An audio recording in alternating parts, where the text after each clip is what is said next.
regarding the county boundary cut line between Taita Taveta County and the neighboring counties. He will equally be seeking a statement from the Standing Committee on Matters Lands, Environment and Natural Resources concerning the acquisition of land belonging to residents of Ikanga in Bololo Ward of Voi Sub-County in Taita Taveta by the Kenya Airports Authority. And if you're just watching the Senate just this moment, the business of the Senate is just about to commence. The mace as well as the chamber, as well as the Speaker, Honorable Amason Kingi, are in the chamber this afternoon. I now hand you over for the live broadcast. Enjoy your viewing and good afternoon. Let us pray. Almighty God, we beseech you to behold with your abundant favor and blessings as your servants whom you have been pleased to call to leadership positions in this republic. We seek your guidance to treat and consider all matters that shall come under deliberation in so just and faithful a manner, so as to advance the peace, prosperity, and welfare of our country and of those whose interests you have committed to our charge. Amen.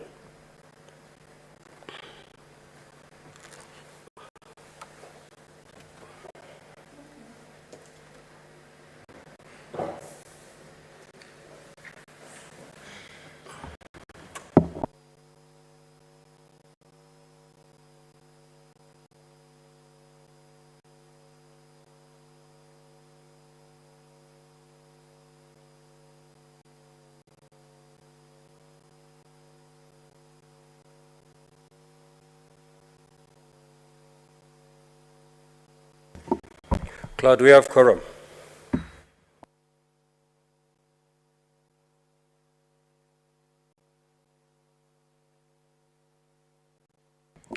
Sergeant at Arms, kindly ring the quorum bell for 10 minutes.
The Speaker of the Senate, Honorable Amason Kingi, has just a few minutes ago ordered that the quorum bell be rung, and that was followed by the sort of a step by the Chief Whip, Honorable Dr.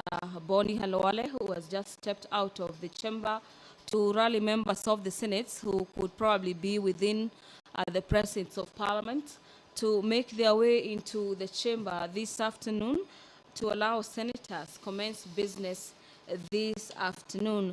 It is a full in-tray order paper with a lot of motions and statements from senators this afternoon. A look at the order paper pursuant to Standing Orders 51 subsection 53 subsection 1. The senator for Mombasa County will be making a statement concerning the Standing Committee on Matters Roads in regards to the construction of Makupa Kibarani Road in Mombasa County. Nominated Senator Dr. Shakil Abdallah will be seeking a statement from the Standing Committee on Matters Roads, Transportation and Housing concerning delay in compensation by the Kenya Ports Authority to fishermen in Lamu County affected by the LAPSET projects.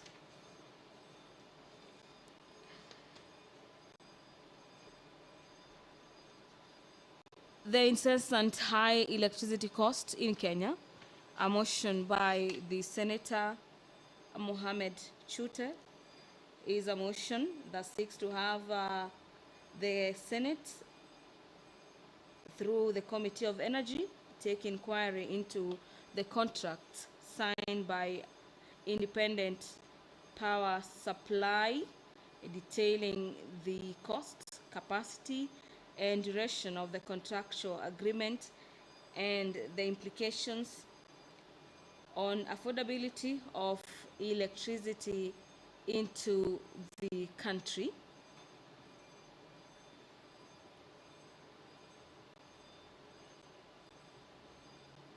Another aspect that the motion seeks to have the committee address is the discrepancy in the cost of electricity sold to Kenya Power by Kenyan imports from Ethiopia, as well as the independent power producers, and the diversion of the electricity generated by the Lake Turkana wind power to the national grid, noting that Marsabit and Samburu counties are inadequately supplied.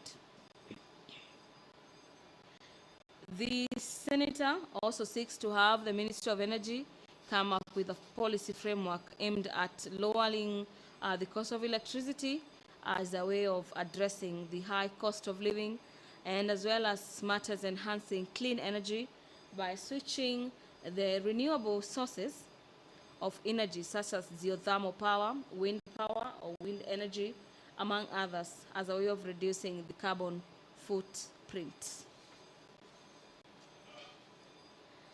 Let us now look at the provisions and the proposals by Senator for Nyeri County, and that is Senator Wamatinga, who this afternoon has a motion on enhancing highway safety and convenience, that aware that the majority of highway users, most of whom are long-distance travelers and some of whom are children, elderly and sick, face a myriad of challenges, including traffic delays and breakdown of their vehicles that cause them to spend long hours on the road, exposing them to matters starvation, insecurity threats, and the need for sanitary as well as medical facilities, and further aware that setting up of safe stopping points for road users at regular intervals with the necessary roadside amenities, and this is matters to do with fuel, shops, medical facilities and toilets,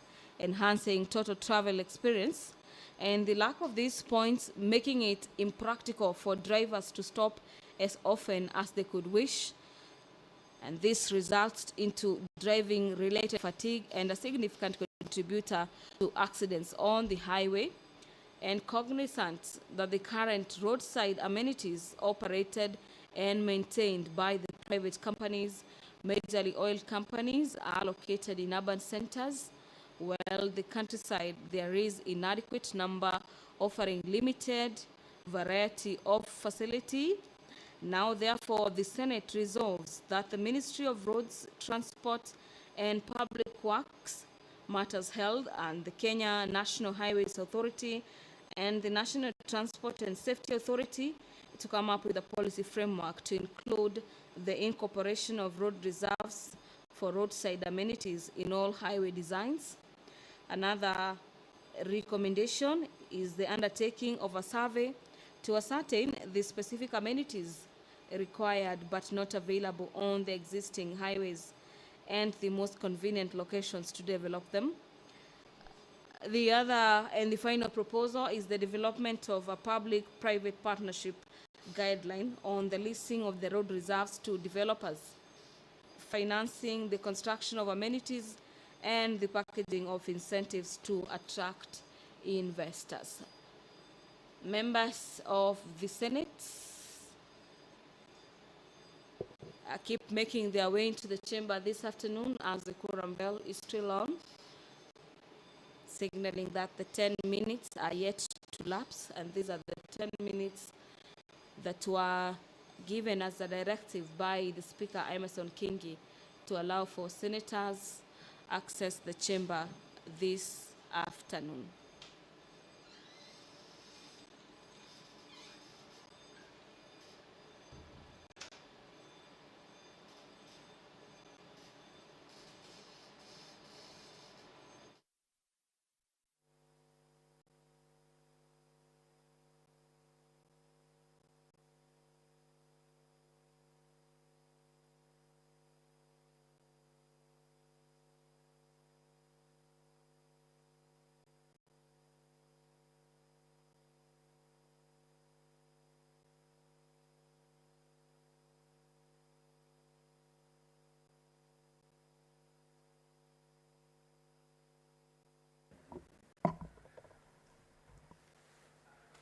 Sergeant, at times we seem yet to get the quorum.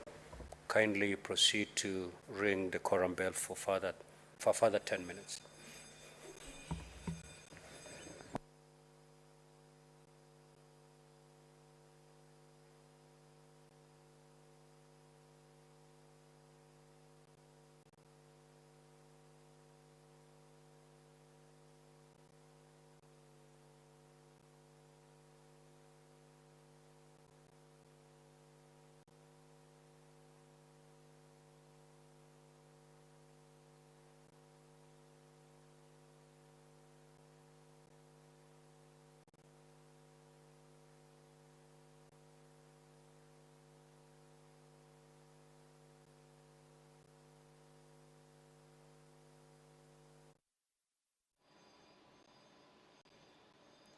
The 10 minutes have since lapsed, and the House is yet to attain the quorum to allow senators to transact business this afternoon.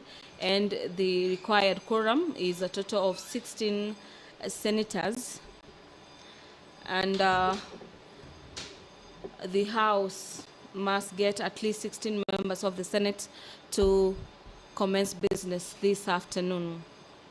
And this particular shortage has partially been occasioned by the fact that senators are in Juba, South Sudan, for the ongoing Iyala Games. And we await to see if at least 16 senators will make their way into the chamber this afternoon. On matters notification, pursuant to Standing Orders number 1111, subsection 1, the Senate has resolved that the debate on a motion not sponsored by the majority or minority party or a committee shall be limited in the following manner, and this has been limited to a maximum of 3 hours with not more than 20 minutes for the mover, 20 minutes for the majority party responder, 20 minutes for the leader of majority or minority party official responder, and 15 minutes for each other senator speaking, and that 15 minutes before the time expires, the mover shall be called upon to reply. The quorum bell is on at the moment, an extra 10 minutes directed by Speaker Emerson Kingi to allow for more senators access the chambers this afternoon. There has been a couple of them who have since made their way since the quorum bell began ringing over 10 minutes ago. And so we are waiting to see if the House is going to have that prerequisite number to commence business this afternoon. The Senator for Homa Bay County, in his motion on integrating climate education and the national education curriculum, says that aware that climate change is a complex social and scientific issue which is characterized by a certain and context-specific knowledge, demanding that educators engage in inquiry and co-learning while noting that the lack of time in the curriculum opportunities to address climate change in the classroom, and cognizant of the fact that the Constitution of Kenya, Article 42, provides for the right to a clean and healthy environment, and this is for every other Kenyan, which includes the right to have environment protected for the benefit of the present and future generations, noting that climate change is a global nightmare with the consequences that are already quite visible and should be a priority for the national education curriculum in accordance with Article 12 of the Paris Agreement, which espouses for the enhancement of climate education, training, public awareness, and public participation, and matters public access to information,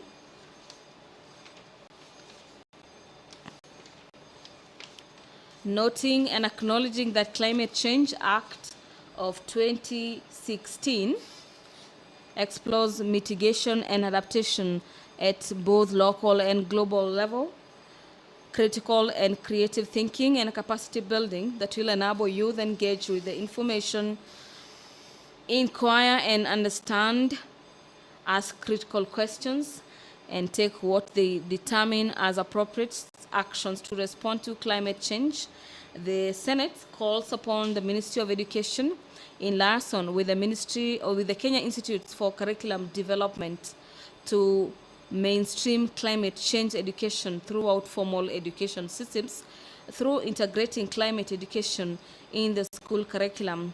And this is to creatively prepare children and young people for a rapidly changing and certain risky and possibly dangerous future, and train as well as equip teachers and school administrators with the necessary information as well as skills to teach climate education and explore new approaches to learning that can contribute to the transformation of unsustainable climate systems, values, and routines. There is a lot of deliberations going on in the chamber this afternoon, and this is as the quorum bell keeps ringing. And after the lapse of the 10 minutes, which would be a further 10 minutes that had initially been directed by the speaker, now we'll be having a lapse of 10 minutes. We are waiting to see if at least 16 senators will be in the chamber this afternoon to allow for commencement of business. And in the event that particular quorum will not be attained, we'll also wait to see how the speaker rules in regards to that particular directive rather, and if indeed the Senate is going to commence business, or it might have to adjourn its sitting until probably tomorrow in the afternoon. So it is a matter of wait and see as the quorum bell rings and as the chief whip seeks to have senators make their way into the chamber this afternoon. You're watching the live proceedings of the Senate, brought to you courtesy of the collaboration between the Kenya Broadcasting Corporation and the Parliamentary Broadcasting Unit. Remember, you can also watch this live broadcast on our YouTube channels, and that is on the Senate of Kenya, as well as on KBC Channel 1 both on TV as well as online on YouTube, as well as on a Senate TV on Signet.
Honorable Senators,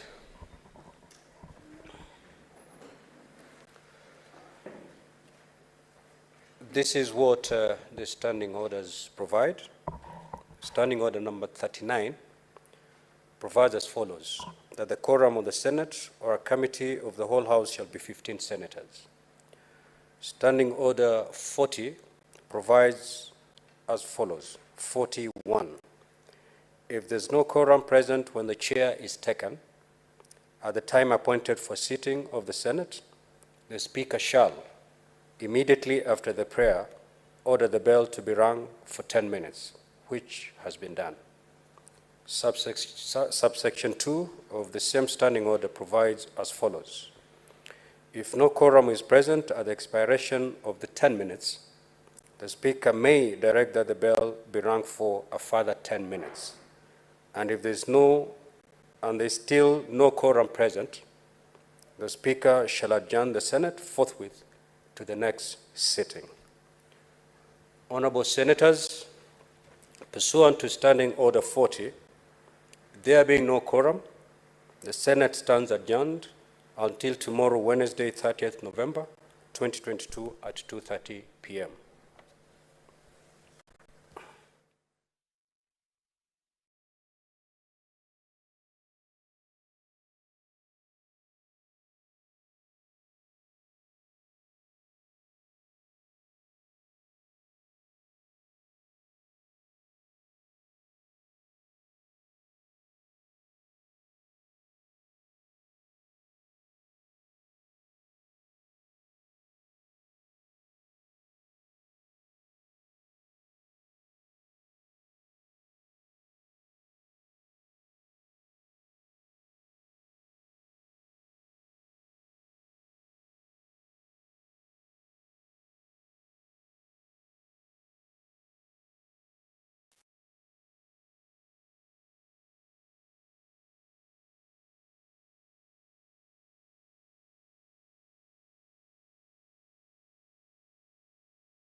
Broadcasting Corporation.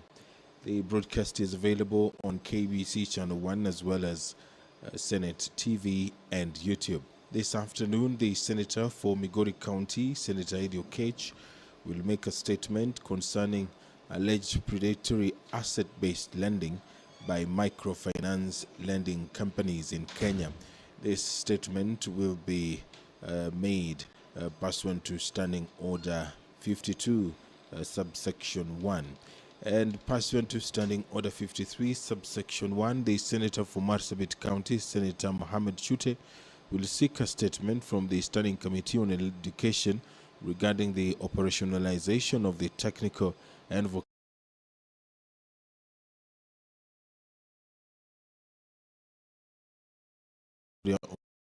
will seek a statement from the Standing Committee on Information, Communication and Technology regarding the localization of digital data storage. The nominated Senator Hamida Kibwana will seek a statement from the Standing Committee on Health concerning alleged incidents of negligence at Mama Lucy Kibaki Hospital in Nairobi County. The Senator for Nairobi City County, Senator Edwin Sifuna, will seek a statement from the Standing Committee on Land, Environment and Natural Resources regarding compensation to owners of compulsorily acquired land to pave way for the coal and power projects in Kwasasi and Baharini villages in Lamu County. The Senator for Mombasa County, Senator Munyi Haji Faki, will seek a statement from the Sessional Committee on Delegated Legislation regarding review of remuneration and benefits of state officers by the Salaries and Remuneration Commission SRC. And finally, the Senator for Kilifi County, Senator Stewart Madzayo, will seek a statement from the Standing Committee on National Security, Defense and Foreign Relations concerning the drought situation in Kilifi County. The debate on a motion by the Senator for Nairobi County on the parking charges in institutions offering essential services to the public will proceed this afternoon. The balance of time is 2 hours. The Senator is concerned that access to hospitals, educational institutions, airports, shopping malls, and other places offering essential services might be hindered due to exorbitant parking fees levied on motorists accessing these services. The Senator is further concerned that charging entry fees amount to double taxation, as the motorists who would have paid the parking fees will still pay for the services they seek. Now, therefore, the Senate urges the Cabinet Secretary for Land, Housing and Physical Planning, together with the Council of Governors, to come up with a policy framework to create an enabling environment for protection of motorists accessing essential services from paying exorbitant parking fees. The debate on this motion had already begun and it will resume this afternoon. The Senator Hamida Kibwana will move a motion on the promotion of mental health facilities for mothers. The Senator is going to move that motion after the House is done debating the motion by the Honorable Senator for Nairobi County, Senator Edwin Sifuna. Now, aware that according to the World Health Organization, globally, 10% of pregnant women and 13% of women who have just given birth experience a mental condition referred to as the prenatal depression, which is higher in developing countries, with 15.6% during pregnancy and 19.8% after childbirth. Further aware that women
Honorable Senators, I have confirmed that you have quorum, so let's transact business.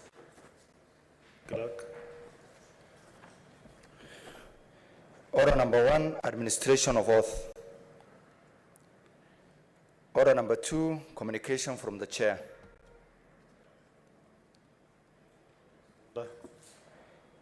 Order number 3, messages. Next order. Order number 4, petitions. Next order. Order number 5, papers. Majority leader. Or rather, majority whip.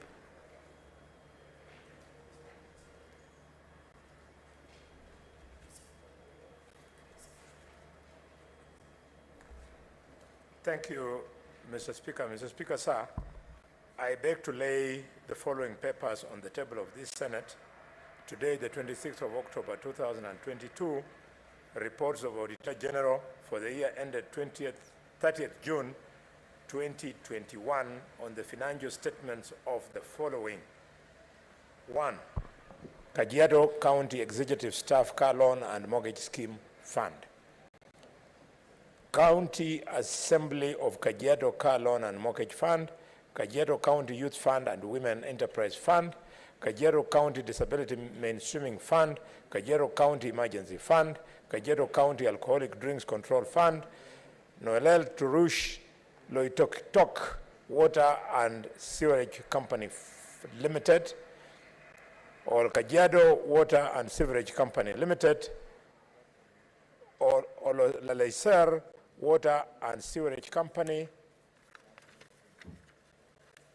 Mr. Speaker, furthermore, we have Elekeo Marakwet County Executive Car and Mortgage Revolving Fund, Elekeo Marakwet Education Fund Executive, Elekeo Marakwet County Assembly Catering Services Revolving Fund, Elekeo Marakwet County Assembly Car and Mortgage Revolving Fund, Elekeo Marakwet Alcoholic Drinks and Control Fund, Iten Tambach Water and Sewerage Company Limited, West Pokot County Assembly Car and Mortgage Fund, West Pokot County Assembly Staff Car Loan and Mortgage Fund, West Pokot County Bursary Education Development and Infrastructure Fund, Migori County Executive Car Loan and Mortgage Fund, Migori County Car Loan and Mortgage Fund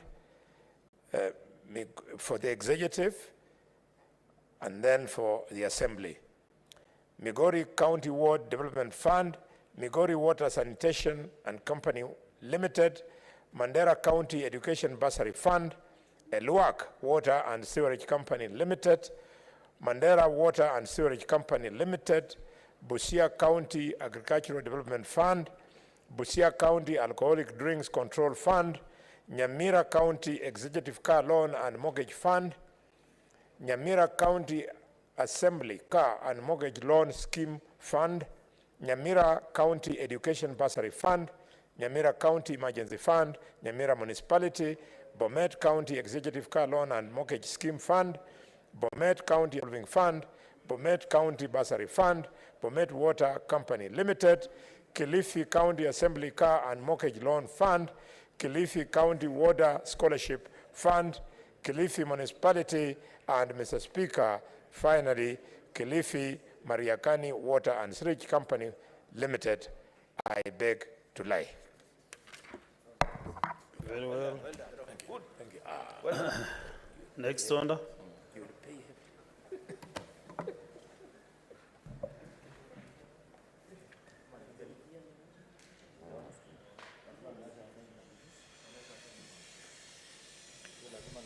Order number 6, notices of motion. We have two notices of motion. We start with Senator Moses Kajwang.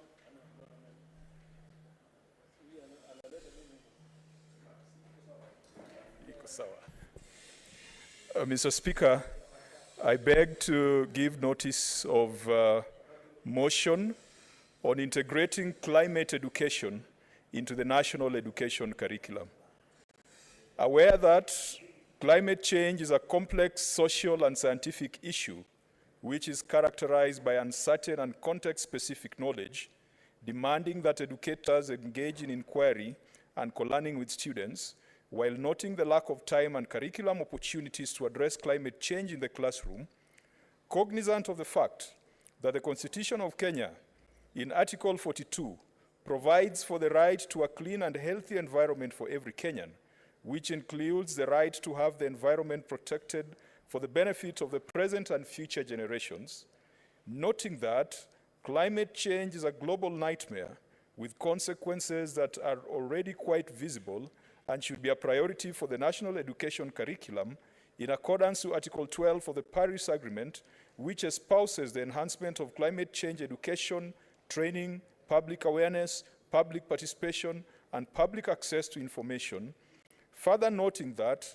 climate change education explores mitigation and adaptation at both local and global level, critical and creative thinking and capacity building that will enable youth to engage with the information, inquire, understand, ask critical questions, and take what they determine are appropriate actions to respond to climate change, acknowledging that the Climate Change Act 2016 addresses the integration of climate change into various disciplines and subjects of the national education curriculum at all levels, as well as requiring that the National Climate Council advises public agencies responsible for regulating universities and tertiary institutions' curricula on integration of climate change into their curricula.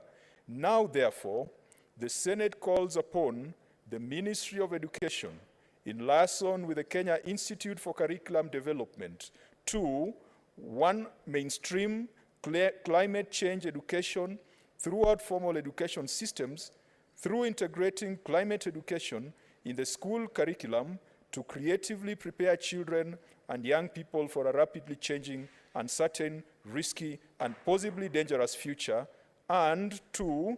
Train and equip teachers and school administrators with the necessary information and skills to teach climate education and explore new approaches to learning that can contribute to the transformation of unsustainable climate systems, values, and routines. Mr. Speaker, I beg to move the notice. Thank you. Next, notice of motion by Senator Danson Mungatana.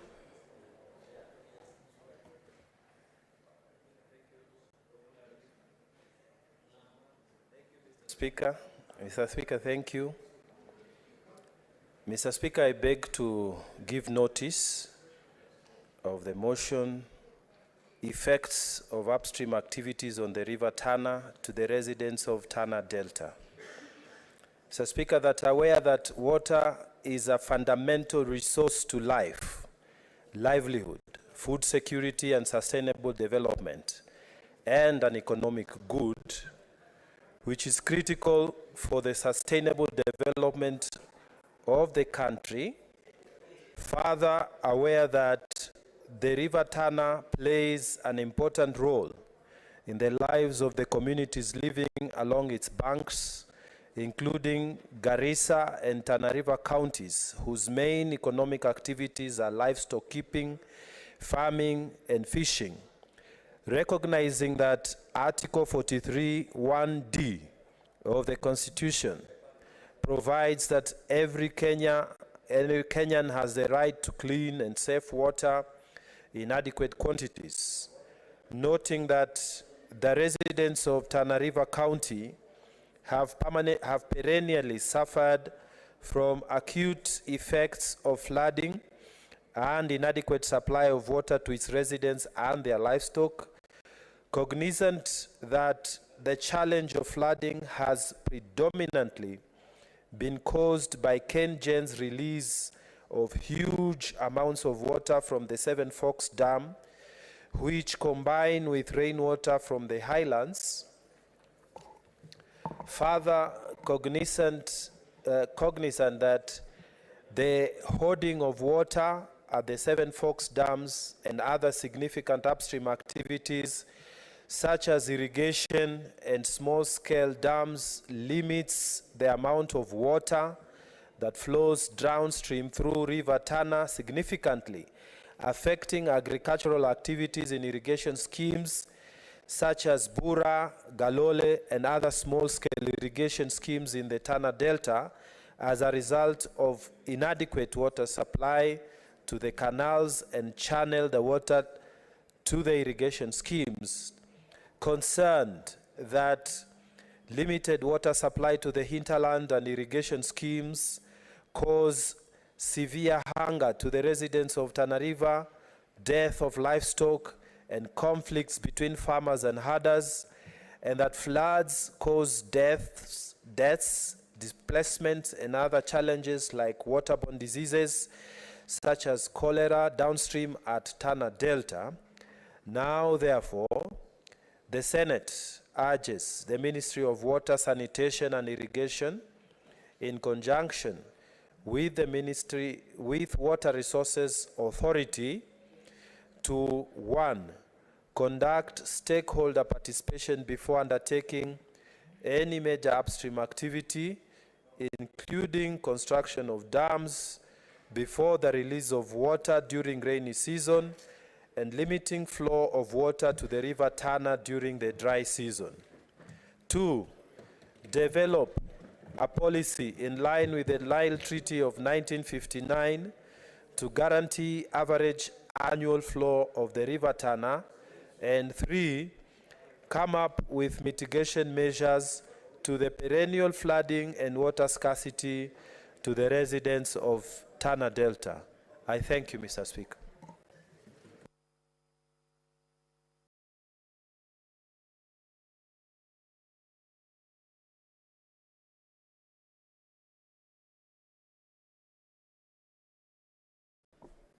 Thank you, Senator Mgatana. Next order. Order number 7, statements. We have a personal. Okay. Let us get the statements under Standing Order 52-1. Senator for Migori County, Senator Ndede Okech.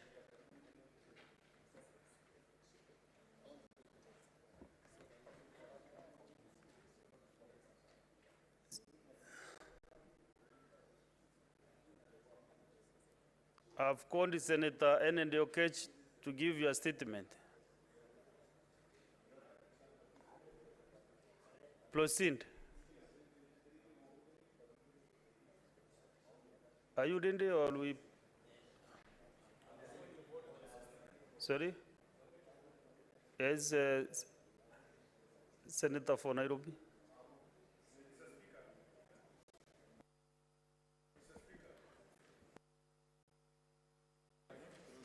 Give him the mic. Mr. Speaker, I rise pursuant to Standing Order number 51. Yesterday there was a question and I wanted that you make a direction on this. The Standing Orders speak of a statement hour. Mr. Speaker, I have spoken to many of my colleagues, especially on the minority side, who think that the statements hour is no longer an hour. It is taking too long, Mr. Speaker, and we are waiting for prosecuting of the other matters down the order paper.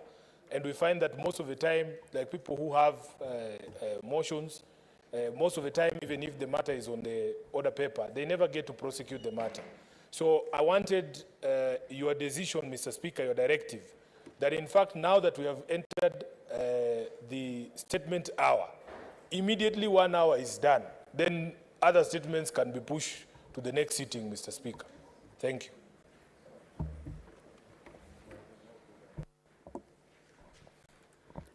You know, Senator for Nairobi County, Senator Sifuna, you know when the chair has, when presenting and you are given 20 statements, what do you do after the hour? You get to the hour, before you get to the next order. Do you stop the statements after 1 hour? So the speaker around that we do the statements, but I will also advise members that, there are a lot of interjection requests to contribute to statements. And yesterday I was trying to limit members even 1 minute.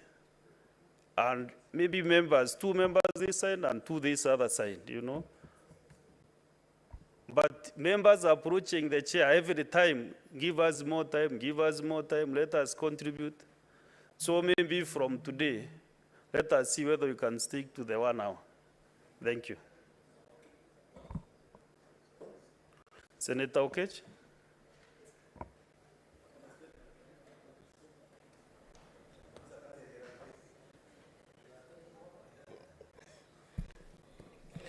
Mr. Speaker, protect me from the heckling by Senator Cherargei.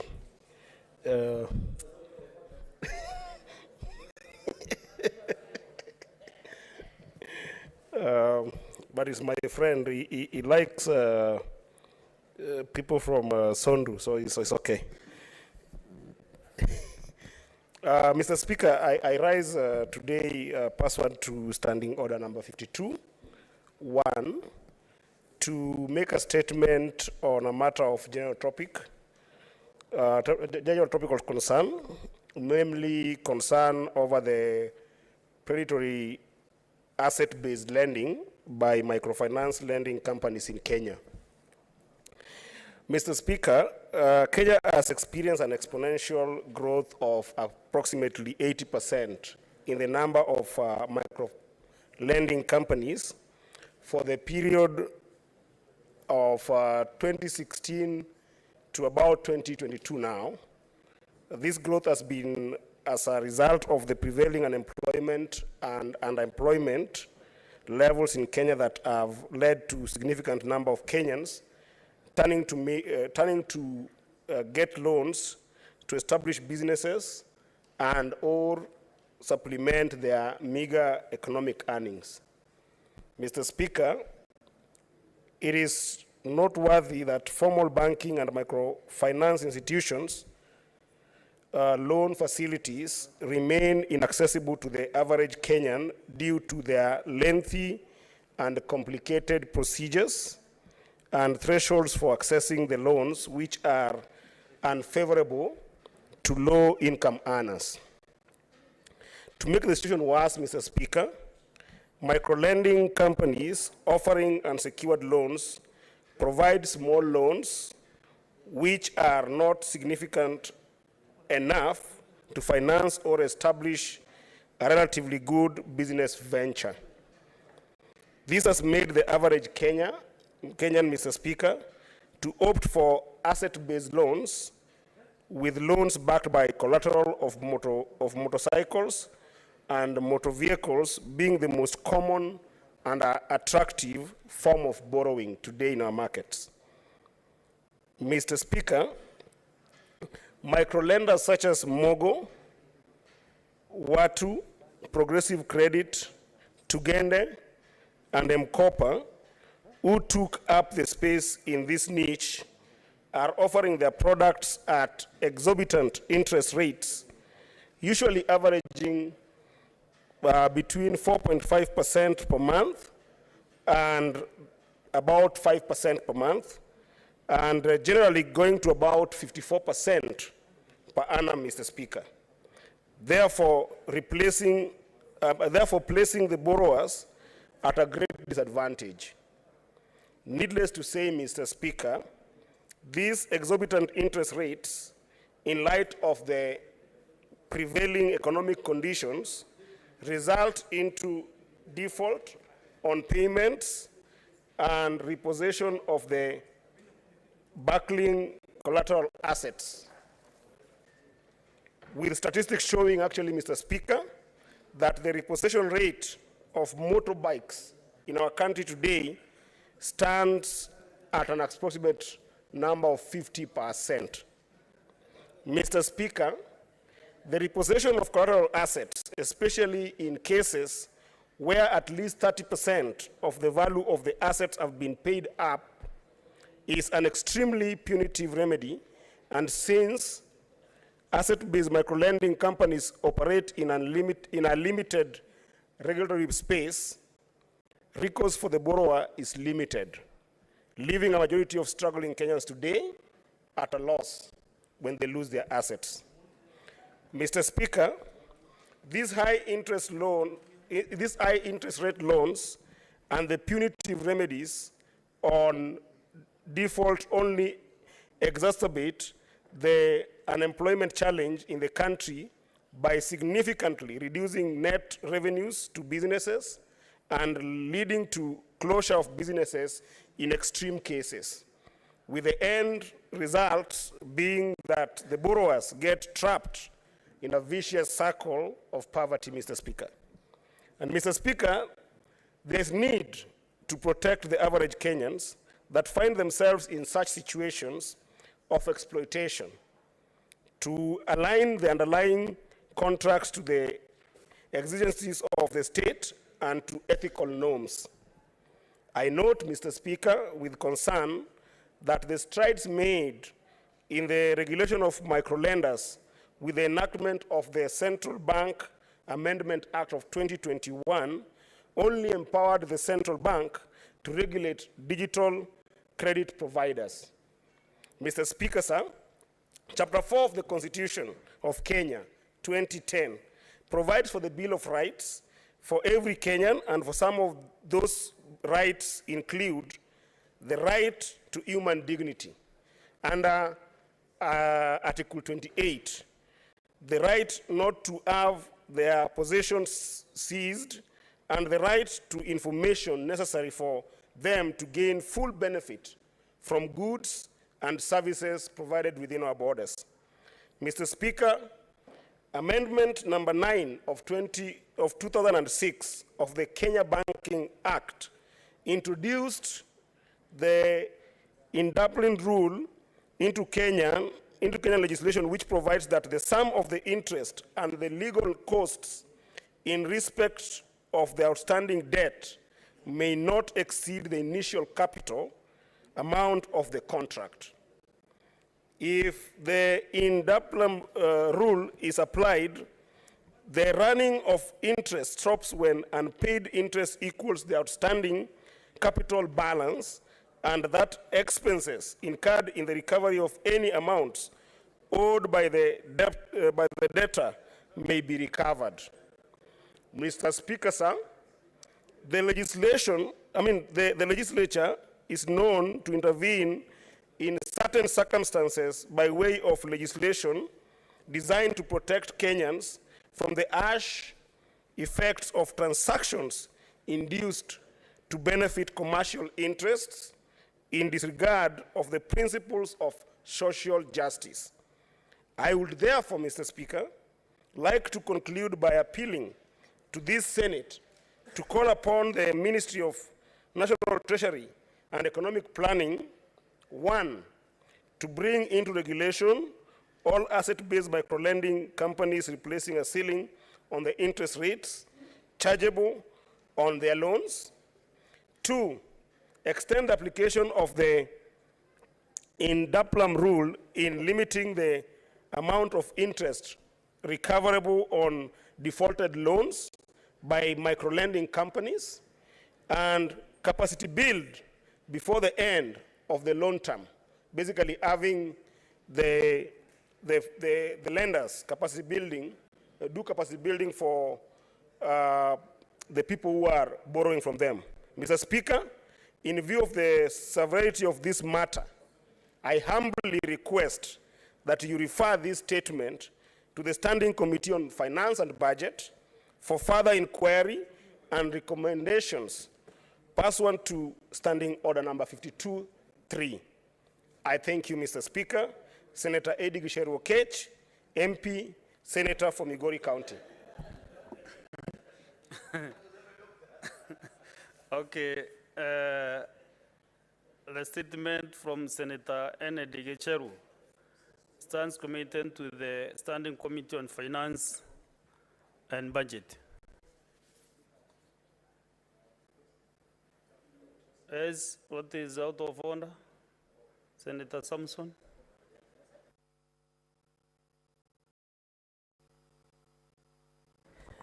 Mr. Speaker, I want to congratulate Senator Eddie Kisheru, the senator from Migori. I can see he's learning very fast from me, which is a good thing. Mr. Speaker, maybe a quick issue is this issue of digital credit providers. I think as the government addresses that, I agree with him, because for us, where we come from, most of the families have been trapped in vicious circle of poverty. Sometimes these people appear with the police, they take house, they take TVs. Mr. Speaker, this thing has caused a lot of domestic problems, because most of the women from where I come from, some of them go and borrow and do a collateral of cows, sufurias, and everything in the house. These people, when they are coming back for their money, Mr. Speaker, and I think we need a protective legislation, they come with administration police officers. What they do, they don't even negotiate. They drive away the cows. They take maybe mahindi in stores, Mr. Speaker. They take television sets. They take sofa sets. Mr. Speaker, apart from causing domestic problems through this micro-lending, Mr. Speaker, it also, Mr. Speaker, creates vicious circle of poverty, as my brother said. So I hope the committee, I think, of finance, Mr. Speaker, finance and budget should come up with an appropriate measure, Mr. Speaker, on how we can be able to protect our people who are innocent, by the way, Mr. Speaker. Because when you go and sign these things, they ensure that it is fine print. You don't see what you are signing. Most of our people are very old. They don't even have, they don't have spectacles, Mr. Speaker, or reading glasses, and therefore they end up signing themselves to something like a death warrant, Mr. Speaker. And most people, after this has undergone through, Mr. Speaker, and the Senator of Siaya can agree with me, is that some of these people go to depression, they go to stress, and some of them even end up committing suicide. So, Mr. Speaker, this issue must be handled properly so that our families do not cause domestic problems, do not cause vicious circle, and also mental health. Some of these mental illnesses you see, Mr. Speaker, in the villages is because what happens when microfinancing in the tow, and I hope the incoming CS of Interior should look at this, where these people go and get the AP, they come to the village and take everything. I thank you, Mr. Speaker, and I support.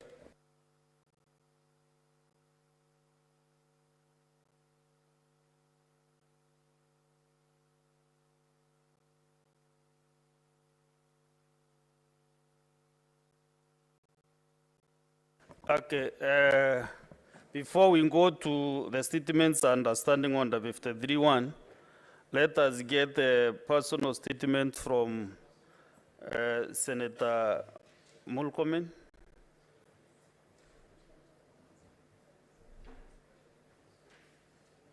Kipchumba Murkomen, former leader, and now a minister. Waziri, karibu. Thank you, Mr. Speaker. Thank you for indulging me to make this personal statement, Mr. Speaker. Under Standing Order number 58, to make my personal statement following my nomination by His Excellency President William Ruto to serve as a Cabinet Secretary in the Ministry of Roads, Transport and Public Works. Mr. Speaker, this morning, our sister house, the National Assembly, approved our names, and the names of the Cabinet Secretary's nominees approved includes my name, as it is now in public domain that I was nominated by the President to serve in that docket. And following that nomination, Mr. Speaker, it is now my departure from this august house is imminent. I am, Mr. Speaker, standing here with mixed feelings because Senate has been home for over 10 years. In the year 2013, I was elected by the people of Elgeyo Marakwet County on the 4th of March 2013 to serve as the senator for Elgeyo Marakwet County. That time, Mr. Speaker, I was barely 33 years. Mr. Speaker, in the contest that led to my election, I competed with seasoned politicians, including the late Nicholas Biwott, whom, Mr. Speaker, was my worthy competitor, and the people notwithstanding my financial status, my unknown name, my unknown background, the people of Elgeyo Marakwet County, having listened to my manifesto, agreed to elect me to come and serve them in this House. Mr. Speaker, I am eternally grateful that despite that background, my people decided that they were going to vote for me. And Mr. Speaker, when I came here, my colleagues whom we served together, many of whom were very seasoned politicians, worked with me, walked with me, mentored me, respected me, Mr. Speaker, and from the onset, I was entrusted with responsibility in this chamber. I became the first chair of the Devolved Government and Intergovernmental Relations Committee. I became, Mr. Speaker, a member of the Public Accounts Committee, pioneer member of the Public Accounts Committee, and that County Public Accounts Committee, for my colleagues whom we were together here, you remember the challenges we went through, summoning governors to come to this House and shaping, Mr. Speaker, the relationship of this House in some matters of accountability with counties. I became, Mr. Speaker, a member of the Speaker's panel. From day one, I had the responsibility of chairing sessions of this House on behalf of the Speaker and the Deputy Speaker when they were not in session. And Mr. Speaker, I was also given the honor of being, Mr. Speaker, a member of Pan-African Parliament. And through that, Mr. Speaker, I served this country and this Senate with a lot of diligence, commitment, passion. And what I remember, Mr. Speaker, is that it didn't take 6 months. And as the chair of the Devolution Committee, I had to guide the House when we decided that we had to go to Supreme Court for an advisory opinion at a time when the mandate of this House, Mr. Speaker, was being challenged by the National Assembly. And this House, Mr. Speaker, must be remembered that in the first Senate, the first year of the Senate, we did not get the opportunity to, Mr. Speaker, discuss county allocation of revenue bill and, Mr. Speaker, division of revenue bill, because at that point in time, the National Assembly thought we should not have that mandate. And because of our concerted effort as a team and the trust that the leadership of the House at that time, Senate, had, we managed, Mr. Speaker, to ensure that we get an advisory opinion from the Supreme Court that protected the authority of this House and the jurisdiction of this House, Mr. Speaker, which sadly has continued to suffer in the hands of, Mr. Speaker, our sister house in the National Assembly. It didn't take 3 years, Mr. Speaker. In 2016, one of my colleagues, Senator Charles Keteru, who was the Deputy Majority Leader, was nominated in the same way I have been nominated to serve in the cabinet. And the opportunity that came, my party, Mr. Speaker, nominated me and approved me to be the Deputy Majority Leader. Again, Mr. Speaker, at a young age of, Mr. Speaker, barely 36 years, I became the Deputy Majority Leader of this House. And, Mr. Speaker, from then onwards, Mr. Speaker, I also relinquished other responsibilities. But it must be remembered also, Mr. Speaker, that at the time when we had a challenge about the mandate of this House, I became a chair of a select committee deputized by Senator Mutula Kilonzo Jr. then to protect again and find ways of using the Constitution to protect the mandate of this House. Mr. Speaker, I have been lucky to be part of many initiatives in this House, including being a member of a joint committee, Mr. Speaker, of both houses that looked into electoral reform that was formed, Mr. Speaker, in 2016, and that led to the massive electoral reforms that then chaired by Senator Kiraitu Murungi and Senator Orengo.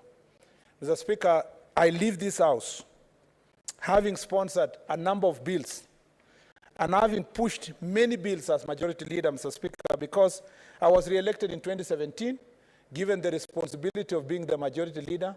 And for the 2.5 years I served as a Majority Leader, I pushed so many bills and fought again, continuously fought for the authority and the protection of the mandate and jurisdiction of this House on matters bills, especially on the operationalization of Article 110 of the Constitution, Mr. Speaker.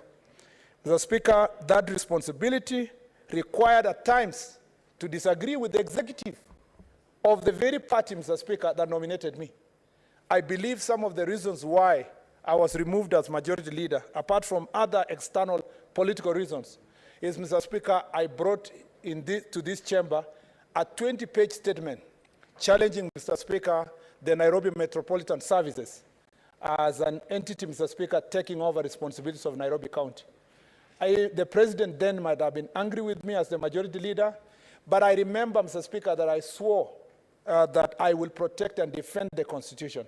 I'm glad, Mr. Speaker, that as time goes, time has proven, Mr. Speaker, that I was right on the issue of Nairobi Metropolitan Services, considering the things and the misdeeds that happened in the Nairobi city.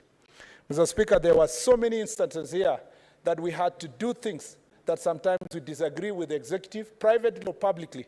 And I believe that that example that we set will assist the leadership of this House, particularly my friend Senator Aaron Cheruiyot, as he pursues, Mr. Speaker, as he leads this House, particularly being the political leader of the majority side, to ensure that even though he is a friend of the president, and even though he comes from the majority party, that he may not lose sight of his responsibility to defend and protect the Constitution and protect the mandate, Mr. Speaker, of the Senate of the Republic of Kenya. Mr. Speaker, I know that time has come, like the Bible says in Ecclesiastes chapter 3, that, Mr. Speaker, there is a time for everything. And, Mr. Speaker, time has come. The 10 years that the people of Elgeyo Marakwet entrusted me to serve in this House, Mr. Speaker, has come to an end. Anytime this afternoon, I will hand in my resignation letter to you, Mr. Speaker. That even as I do so, Mr. Speaker, I want to say that I'm very proud of my tenure in this House for 10 years. It is not for me to tell Kenyans whether I left a legacy or not. It's for historians to write about my responsibility in this House. There's a lot we would have achieved, Mr. Speaker, had we sorted the problem of relationship between this House and the National Assembly. There's a lot, Mr. Speaker, our country would have benefited if there was a proper implementation of Article 110 of the Constitution insofar as bills concerning county. There is a lot that this country lost, Mr. Speaker, by denying the opportunity, Senate the opportunity to contribute to matters of bills. That is one area, Mr. Speaker, even as I exit from this door, Mr. Speaker, to the executive, that is one area I will continue being an ambassador of the Senate. That is one area, Mr. Speaker, I will work with the leadership of this House to ensure that the executive respects the mandate of the Senate. And luckily, we have had many discussions with the current president about protection of the mandate of the Senate. And I believe that we shall be able to achieve this through consultation, cooperation, and more so, Mr. Speaker, through very transformative leadership that will be offered by this House. Mr. Speaker, I leave this House knowing that I leave very great men and women who, Mr. Speaker, were recently elected. And unfortunately, I used to joke, especially to the majority side, particularly our SG knows that it was, I was telling her it would have been my greatest pleasure to be here to mentor her, but also to monolize her a little bit. Mr. Speaker, I have not had that chance. She has just told me, you are leaving before you did anything to monolize us. But, Mr. Speaker, the men and women elected on both sides of the House are people who have served this country in very senior capacities, Mr. Speaker, people who have relevant experiences, Mr. Speaker, in different fields and in different professions, Mr. Speaker. I believe that if they take their responsibility seriously, and I want to tell honorable members here, you don't know what's going on inside me. There are things I'm very proud I did, but there are things I regret that I didn't take time to do. Maybe I would have done more bills. Maybe I would have come with more statements.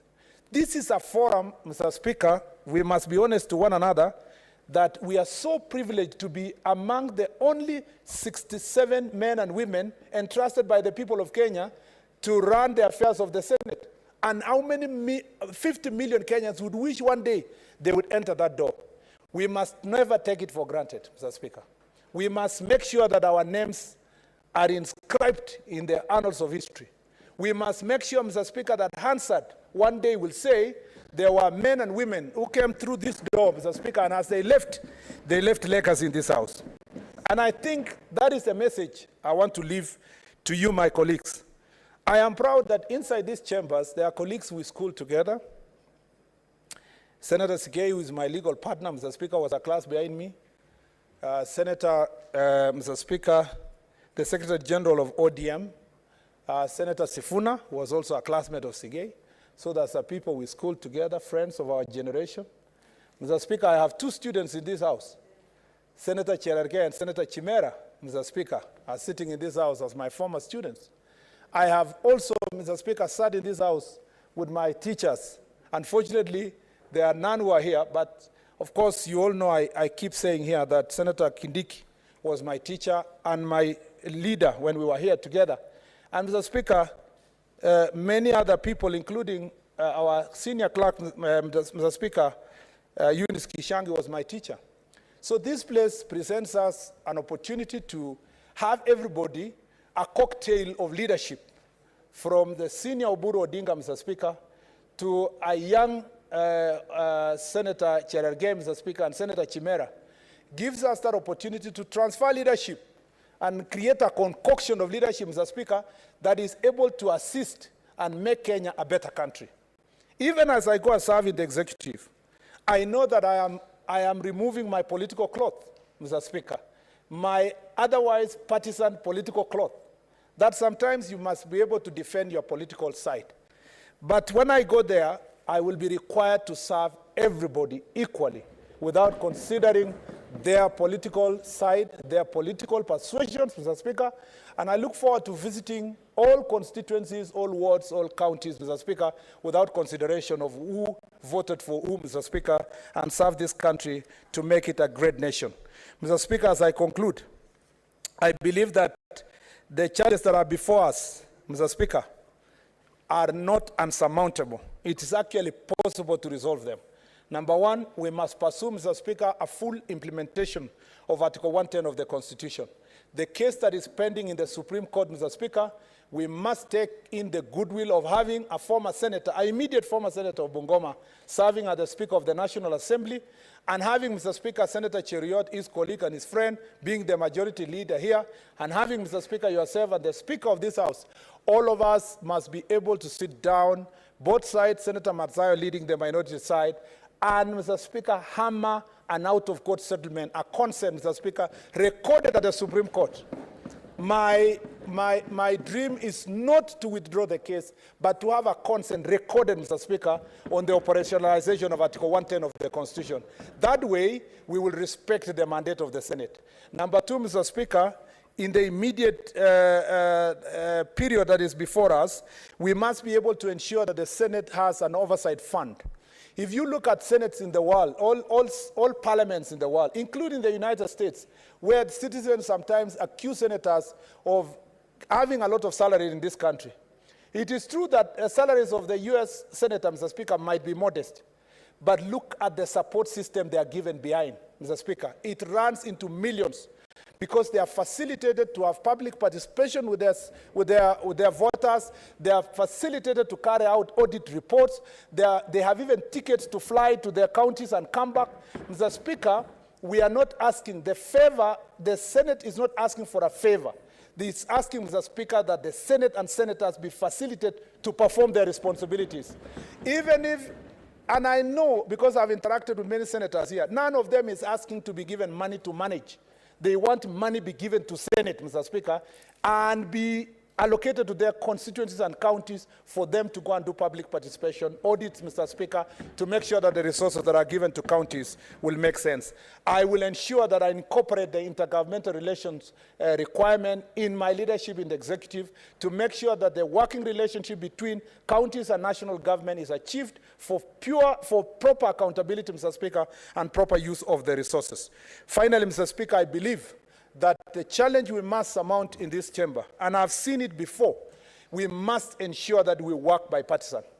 Mr. Speaker, one of my most memorable moments in this House is when we protected marginalized counties in the county allocation of revenue bill.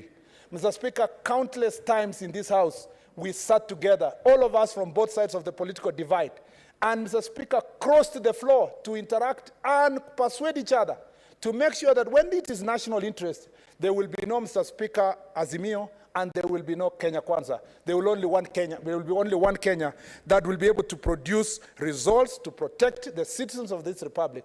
And when the time comes for discussing that formula again, or any other matter that is national in nature, I look forward to a leadership in this chamber that will cross the floor to negotiate and consult about, Mr. Speaker, leadership in this House. I cannot exhaust my 10 years, the experience I've had, Mr. Speaker, being the captain of the football team, and Mr. Speaker, scoring so many goals in Arusha and other parts of this country, Dar es Salaam, and other areas, Mr. Speaker, on behalf of Bunge FC. I will miss those great moments. I hope to continue training with the Bunge FC and perhaps participate in the East African parliamentary games, Mr. Speaker. I cannot exhaust the countless times we went for trips, Mr. Speaker, both nationally and internationally, to see what other countries have done. And now we brought back those experiences here. I made great friends.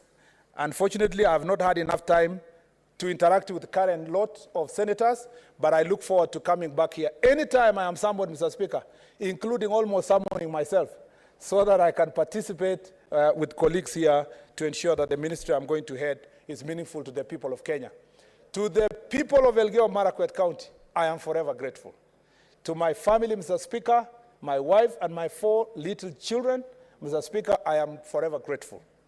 To my family, my parents, who struggled through tough times in life, to educate me and give me this opportunity to reach this far, I am forever grateful. And to the President who nominated me to be a Cabinet Secretary, I want to tell the President I will serve this country with great humility and great honor, and I thank him for trusting me to serve the people of Kenya. Mr. Speaker, I am overwhelmed by emotions, but I thank you, Mr. Speaker. Thank you.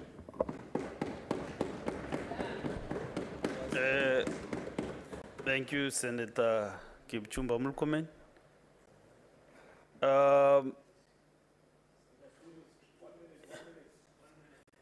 It is not the tradition of this House actually to allow debate on personal statements, but actually the Standing Order 58 says, but such matter may not be debated. So I have some leave as the chair of this session to allow at least 3 members from both sides. Each side 3.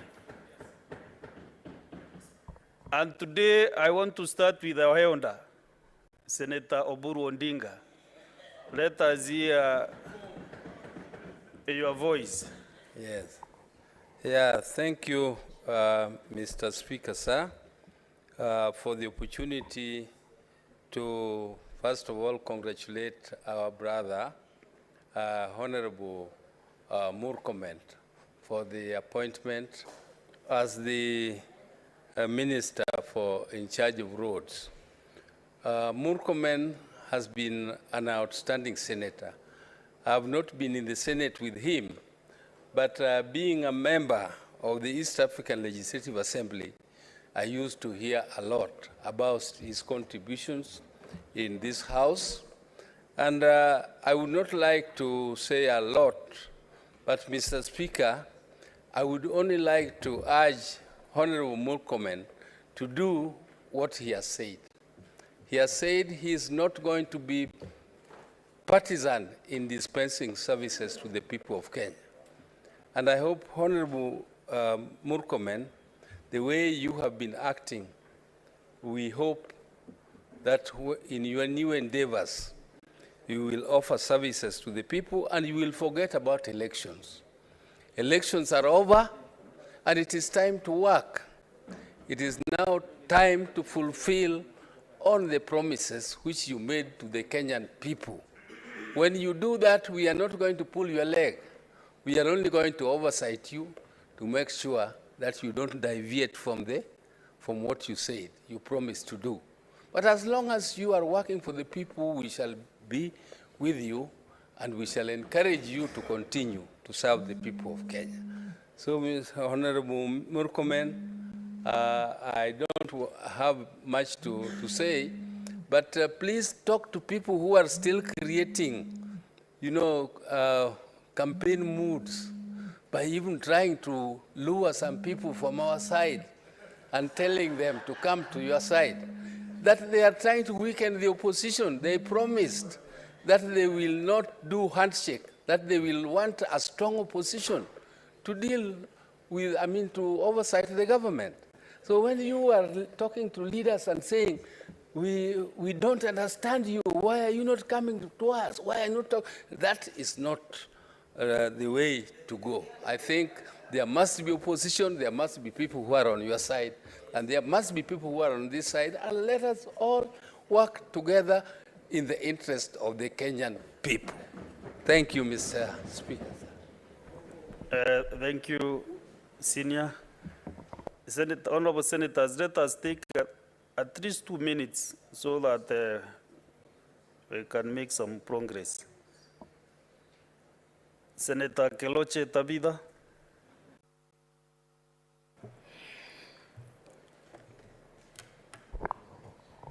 I know. Thank you, Mr. Speaker. I want to take also this opportunity and congratulate Senator Murkomen. I know we have to get used to... Just a minute, Senator Tabitha.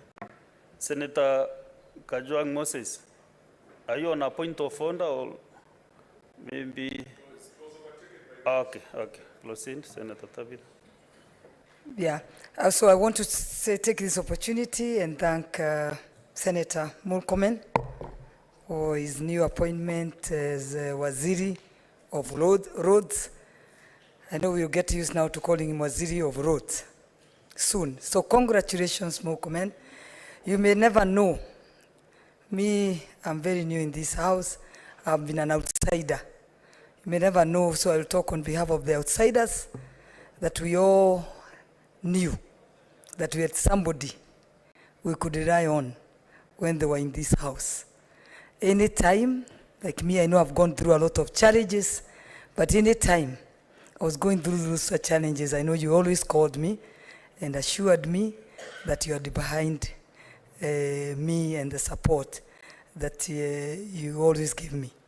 And even when I also wanted to come to politics, I remember you are the first person, you may never know, you're the first person to call me and tell me I've made the right choice. So I'm talking as an outsider, but I know we need more Murkomen in this house.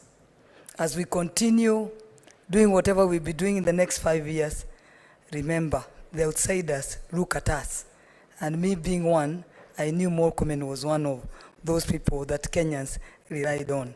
So I'm sure we'll work hard to ensure we fill the gap and enter into issues to ensure that even us, people outside, can rely on us and know that whatever will happen, we have people that they can rely on. And now, being the Minister for Roads, and you've promised that you're going to work for all of us in Kenya, you look not in a political way. I remember, and I know the senators, some of the senators who visited Keroche, it's about 1.85 kilometers. I'm not whatever for myself, but it's about 1.5 kilometers. But they were really shocked to see the pathetic, how the road is pathetic. So, and when I asked the last government to make that, whatever they were asking me, how many votes will we get out of that road? So I know you'll not be looking at that, you'll be looking at how much is coming from that company. So a company able to pay over 200 million a month should be done its road, which is only 100 million, worth 100 million. So for me, is to wish you all the best, and to say that I'm very sure this government that has come on board and the CSAs that have been elected, His Excellency will give them now the free hand to make the decisions, because the last government, I know we had a government that had all the ministers, 22 or 23, but none of them could make any digital decision. So I'm very sure outside there, the business community, the people of Kenya are watching to see that this cabinet will ensure that it will work like the way Kibaki cabinet worked, where Kina Dr. Uhuru was assistant minister, and you could even rely on an assistant minister, not even a full minister. So here we are now waiting and watching and praying for you to ensure that that cabinet does what Kenya deserves to be done for.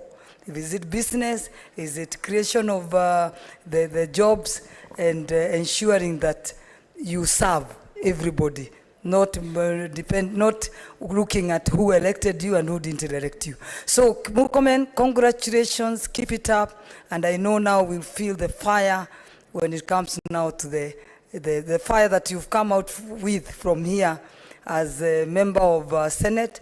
I'm sure we'll feel it, we'll hear it, we'll get it when you're in the cabinet. Thank you so much. Let's go walk everywhere in our counties and find roads are built. And yeah, we start talking of the government of His Excellency because... Sorry, but your wonderful message has been conveyed to Senator Murkomen. Senator Manzo Daniel. Thank you, Mr. Speaker, for giving me an opportunity to congratulate my friend, Waziri Kipchumba Murkomen, also known as OKM. And I remember when I was Secretary of Cooperatives, he is one of the young lawyers we worked with the cooperative movement to enlighten the issues dealing with the cooperative movement on television shows and to encourage young people to join circles, to save money. So we quite often employ the skills to push the cooperative movement to the young people in the country. And he's been a firebrand. And at one point, when I joined politics in 2007, I role modeled him just a little bit, not much. And even as a young lawyer, he told me one day he admired a few things I was doing because both of us came from the village and we were soon capturing the city. So I really want to congratulate you, and I know you have strong Christian background. You fit very well in the nation, and you fit very well at the village. Therefore, I really want you to be a role model to many, many young people, a true role model of what hard work can give somebody, and how trusting in the Lord and working, serving the people without ill will at all, and smiling even when things are adverse, and finding hope and getting things moving is a good way. There is a very big challenge in the Ministry of Roads. A little effort was made by the previous regime, you have seen, and also a lot of effort. You have seen the new developments. I believe we are going to develop the country more. We'll have more tarmac. Especially Ukia Emali Road has been promised by the previous regime for over 10 years. It didn't work. Where we have done Thwake Dam, we are looking for a connection between Kitui and Wote, places you know very well, 72 kilometers. And I believe you are fit to do this job. We look forward to support you in this particular venture. And may God bless you in this venture, and may you serve the people of Kenya. I thank you. I hope Senator Murkomen is writing down those loans you are mentioning. Senator Mungatana. Thank you, Mr. Speaker. Mr. Speaker, Senator Murkomen, you are very famous in Tana River County. And when we were campaigning, our people kept on saying, when you go there, you should be like Senator Murkomen. Which is strange because you are younger than me in the profession and in many other ways. But we thank you for the service you gave to this country. We cannot repay you in this Senate, but I can assure you that God has seen the sweat of your brow. The people of Kenya have seen the work you have done, and we thank you. We thank you for the work you have done. As you go, I want to make a special plea. Tana River County has only one major trunk road, a tarmac road. The whole county. It's a shame, Mr. Speaker, that after 50 years, more than 50 years, we are only talking of one county road that connects Kilifi, Tana River, and goes to Garissa County. We have spoken in many places that there is a way we can connect with Kitui County. There's a way we can connect to Nairobi in a shortcut. We don't have to take all these hours to take our produce to the markets. So we ask you to think of us in terms of bottom-up approach. There are many people who have needs, but our country will only be as strong as its weakest economy. It will only be as strong, a rope will be only as strong as its weakest point of connection. And so we ask you to think about us as you take your responsibility. Thank you.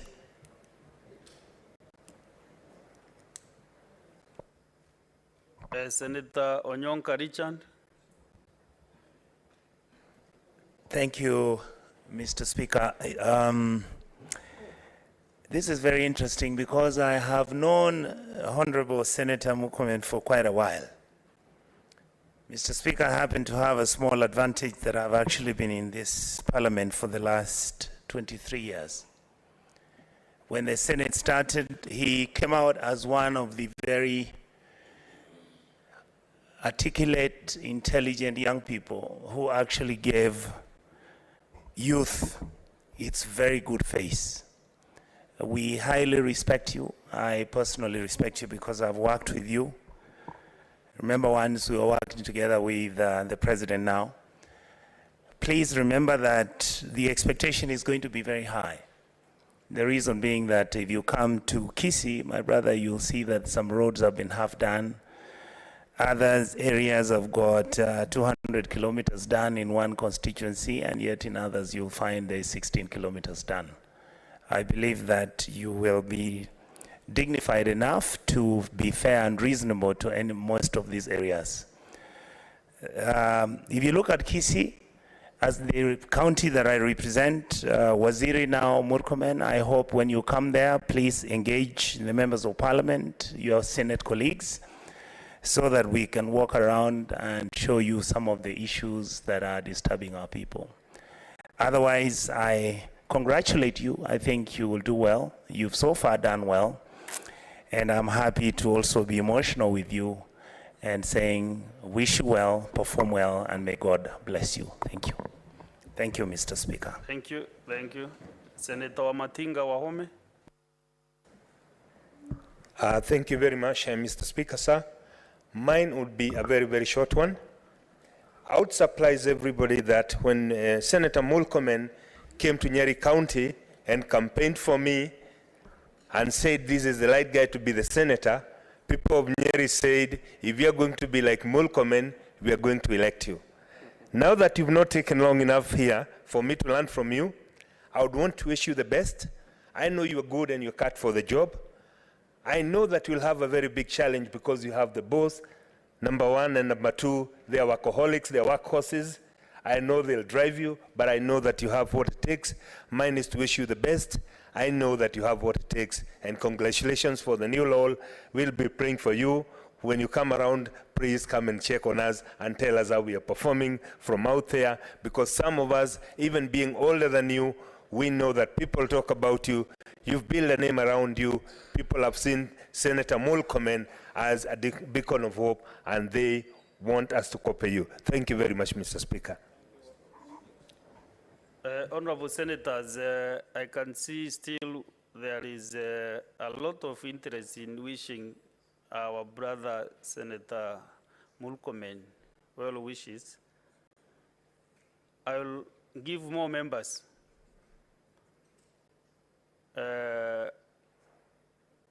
So that we can at least bid you good farewell. The mood of this house is like they want to suspend business just to undo. So let's proceed. Senator Moses Kajwang. Mr. Speaker, I wish to congratulate my friend and my age mate, Kipchumba Murkomen, on his appointment to the cabinet. I'm older than him by 10 days, him being born in March and I being born in February. Unlike other speakers who are elected to be like Murkomen, the people of Homa Bay elected me to check Murkomen. And now that he's leaving the house, I don't know who I'll be checking, because Cheriot is already being checked by Madzayo. So I'll find another target, maybe a female target this time to check, now that Murkomen is gone. But I want to ask Murkomen to be true to one thing that I've known him for. Murkomen always speaks truth to power. I remember him coming to Bomas one time, and it was a very hostile environment. And he spoke, and he made his point. And please continue speaking truth to power.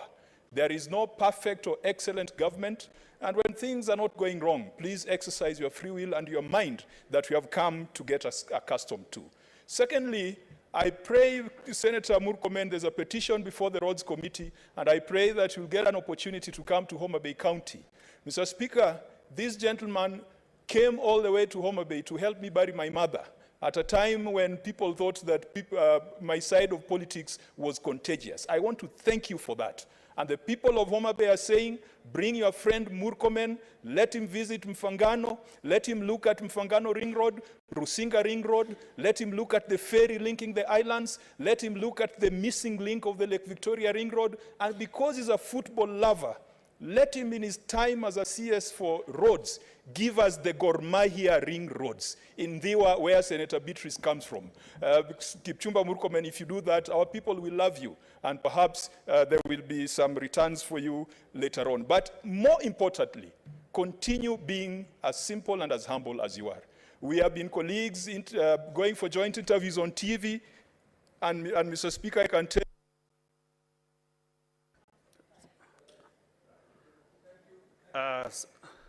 the message is home. Senator Mohamed Faki. Asante Mheshimiwa Spika kwa kunipa fursa hii kumpa mkono wa buriani Mheshimiwa Senator Murkomen ambaye amekuwa na sisi hapa kwa muda wa miaka 10. Mheshimiwa Spika, nilipoingia bunge hili la Senate mwaka 2017, Senator Murkomen alikuwa ni kiongozi wa wengi katika bunge hili. Na kwa hakika aliwahudumia maseneta wote kwa njia ya usawa. Na kwamba hakuwa na ubaguzi wa aina yoyote. Na nafikiri Senator Cherioti pia ataweza kusoma somo hili na aweze kuendeleza mkondo huu ambao ulikuwa unawasaidia maseneta wote. Mheshimiwa Spika, vile vile mbali na hapa katika bunge tumecheza mechi nyingi sana na Senator Murkomen. Hususan ya kwanza kabisa tulicheza kule Machakos ambako alifunga goli la kichwa kutokana na cross ama pasi ambao mimi mwenyewe ndio nilimpatia. Kwa hivyo na hiyo ikamfanya kuwa ni mchezaji mkubwa sana kule Elgeyo Marakwet. Mpaka nafikiri kila mtu akamtaka awekwe katika Harambee Star. Lakini kwa bahati mbaya umri ukawa hamruhusu, hakuweza kuingia katika Harambee Star. Lakini Mheshimiwa Spika ni mtu ambaye tuweza kusema anachukulia watu wote kuwa ni sawa sawa na heshima kwa binadamu. Kwa hivyo tutamtakia kila laheri katika nyadhifa zake mpya ambayo atakuwa ni ana nyadhifa ya waziri. Mheshimiwa Spika, ni kuwa serikali iliondoka imefanya miradi mingi ya maendeleo katika kaunti ya Mombasa. Na sisi tunataka ile ambayo imebakia Mheshimiwa Murkomen ambaye ndio waziri wa barabara pia aimalize ili Mombasa iweze kuwa ni Mombasa kama ilivyokuwa hapo awali. Asante Mheshimiwa Spika. Asante. Senator Mwenda Julius Gataya. Thank you very much, Mheshimiwa Speaker. I want to take this opportunity to congratulate my young brother, Mheshimiwa Murkomen. I think it's important for this house to note that we are lucky as a house because Mheshimiwa Kipchumba Murkomen knows every part of this nation. I personally know that Murkomen knows where I come from. Matthew, I think I would advise you desist from those instructions. I'm delivering a very important message. So Mheshimiwa Murkomen knows exactly where I come from, especially the Tharaka County. We are one of the marginalized counties, especially in terms of road network, especially the rural parts of Tharaka. Last time when you visited Kalangachini, remember you promised that this will not be Kalangachini anymore, it will be Kalangaju. So I expect the roads now to come from Kalangachini upwards all the way to Gitogoto, to Chuka, and any other place for that matter. And I'm sure this house knows that Murkomen is a sharp mind, very humble, very accessible, he's a simple guy, And I'm sure he's going to carry himself like that all through, because I'm sure quite a number of visitors that you are likely to get in your office are going to originate from this house. So we expect you to be one of us all through as you go to BRCS. Please carry that tag with you as a senator, because you are the originators of this house. So we are not going to shy away to knock your door, and I'm very sure that carry, but the way you have portrayed yourself all through in this house, you are going to carry it all throughout your life. So wish you well, brother, and I'm very sure as a house, we are so proud of you, and I'm very sure you are not going to, because Murkomen, I think you have a very, very, very bright future in this country. At 43, you have another 30 years. So you can imagine the ones that are, because we have some people who are going to take about 10 years, then they go to, the constitution will not allow. Then I think you have a bright future, so cultivate your image as you have already.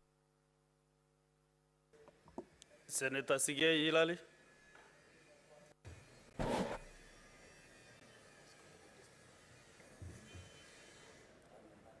Thank you very much, Mr. Speaker, sir. Congratulations, my legal partner, mentor, and a lot more. Allow us to blow your trumpet, because a good number of us are here courtesy of the inspiration that you gave us. I am among them. As I congratulate you, I want to give you a challenge that we're looking forward to a cabinet secretary who is like the senator who was in the Senate. The messages of goodwill that you have heard from the colleagues here, we would love to have the same messages of goodwill when you are in the cabinet.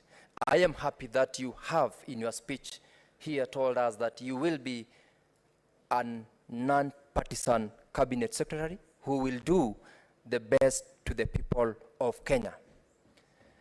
We are encouraged, or rather I am encouraged as well, as one of those who have been with you for the longest, all the way from school, that is the university where we learned so much from this house. Unfortunately, we haven't had the opportunity to learn from you here, but I know we will protect the Senate. We will protect devolution. We will fight for that which is for this house and for devolution to thrive. I wish you very well, my brother, and God bless you as you join the executive.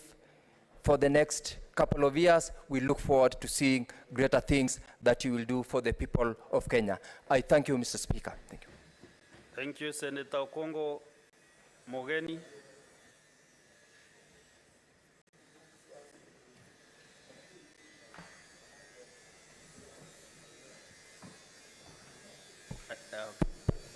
Thank you, Mr. Speaker. Mr. Speaker, let me also join my colleagues in congratulating Senator Murkomen for getting the approval of the National Assembly to be our CS roads. Mr. Speaker, I hope we have learned something from what Senator Murkomen has told us this afternoon. For the time I've known Senator Murkomen, Mr. Speaker, he has demonstrated to this House that there comes a time when a man must be firm and make a decision and pay the ultimate price.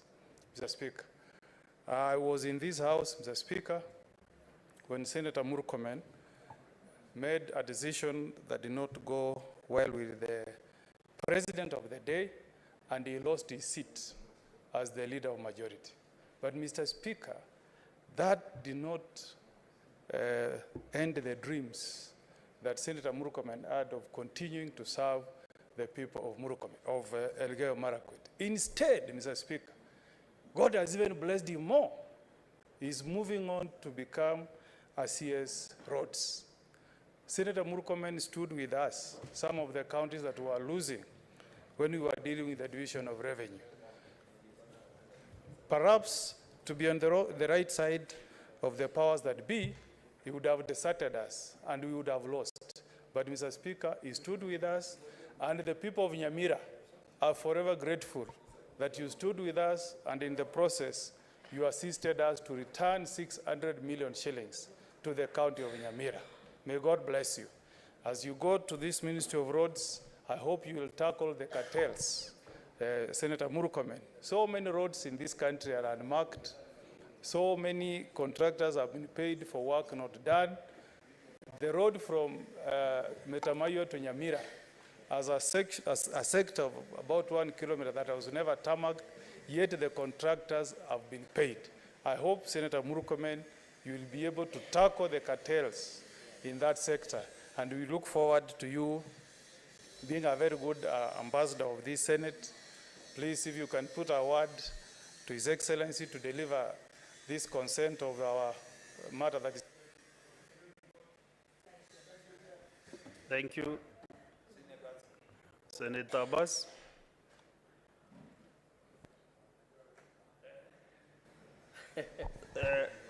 Thank you. Sorry, Senator Abbas. I can see senators on the right-hand side trying to, some wink at me, others flash the eye. But to be honest, when I check on this list, I cannot see their accounts on my screen. And that is what I wanted to identify, whether there is a problem on this side. Yeah? It's okay. That plays the duck. Proceed, Senator. Thank you. Thank you, Mr. Speaker, sir. I think mine is to join my colleagues to congratulate my friend, the man who started together politics in URP, and we have been traveling together up to date. And I want to assure you, actually, he's a deserving person who deserves to be given that position. And I want also to thank His Excellency the President for seeing the potential of Senator Murkomen, that is very able and vibrant person. And I believe, and I will assure everybody here, that is a man of all seasons. He's a man who can serve everywhere in this country. Therefore, I want to say, Mr. Murkomen, I'll wish you well, but I want you to remember me, that we have only 12-kilometer road, tarmac road, in Wajir and beyond. And therefore, there is already an ongoing project which was planned for the World Bank from Solo to Wajir, Mandera. I want you to actualize that one, my brother. Because we have stayed many years and many successful governments. We want to see a difference this time. And I want you to make a legacy for the people of Northern Kenya to remember you. With those few remarks, I want to wish you well and all the best in your endeavors.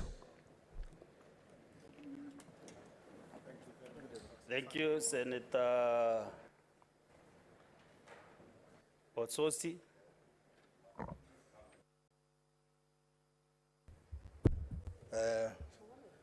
On my own behalf and the people I represent of Vihiga, I want to congratulate Senator Murkomen for his appointment as a CS. I want to say that I have been observing Honorable Murkomen when I was in the National Assembly, and I want to say I liked his contribution on the floor. And when he was being vetted, he was among the 2 CS nominees who impressed me.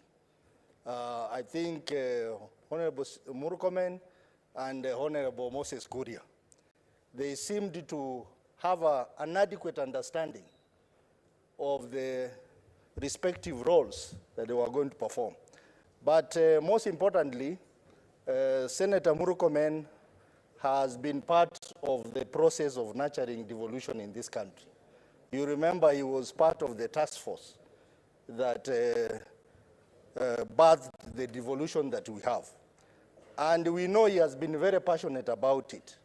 So now that he's going to the Ministry of Roads, we know that under 4th schedule, the transfer of functions for roads, county roads, has not been completed. We would want as a Senate that to be the first assignment we are giving him so that we have county roads fully under our county government, so that Kera is not acting nationally and Kura, the mandate to manage the roads must fully return to the county governments. With that, I wish you well as a CS, and please, when we knock on your door, please open for us. Thank you. Senator Veronica Duarte.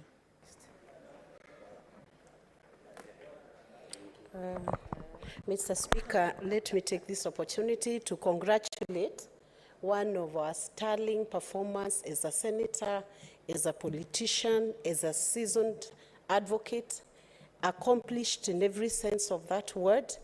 Congratulate him for being nominated as a cabinet secretary, and I believe now he has been approved by the National Assembly.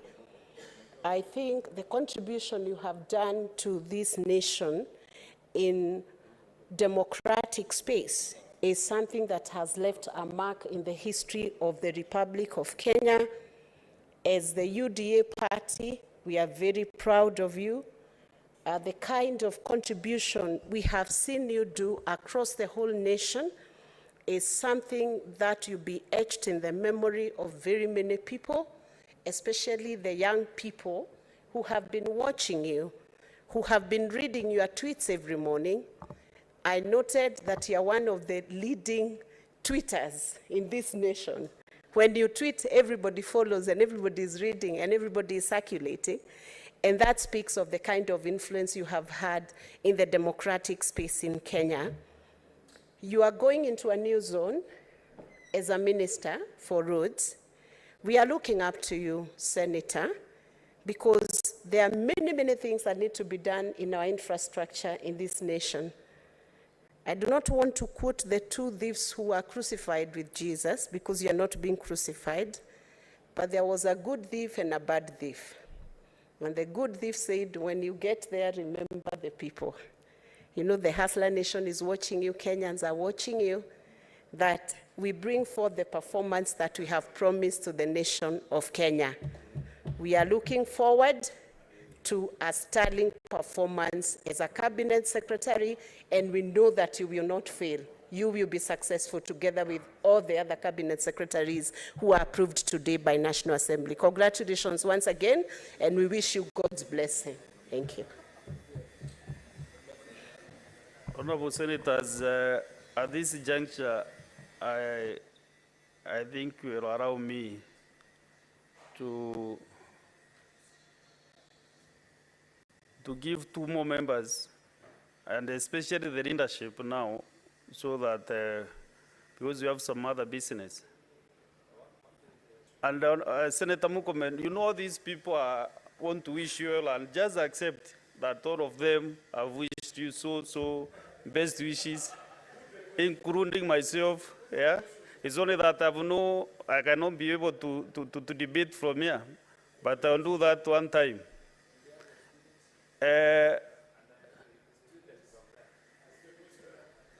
No.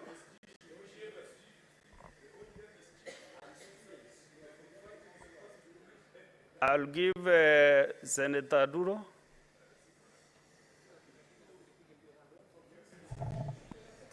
Thank you, Mr. Speaker. Mr. Speaker, I wish to congratulate Senator Murkomen. I have known him for the last, I think, 11 years, from the days of URP. Number two, I served with him actually in the last Senate, and I've deputized him.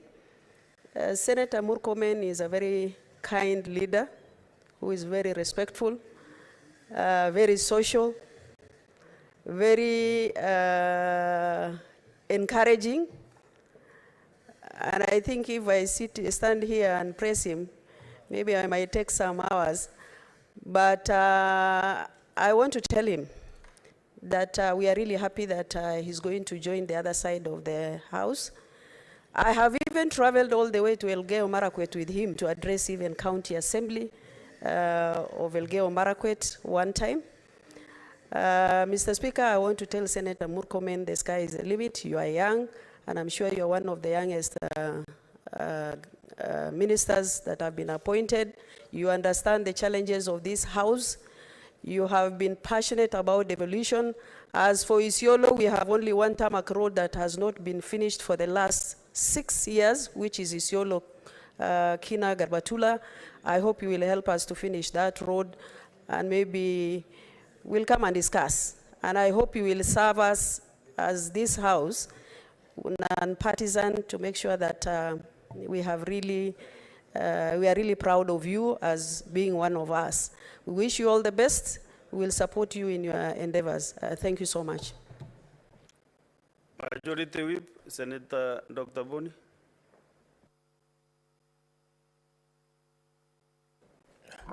Thank you, Mr. Speaker. Senator Murkomen, we are happy for you, and we look forward to working happily with you going forward.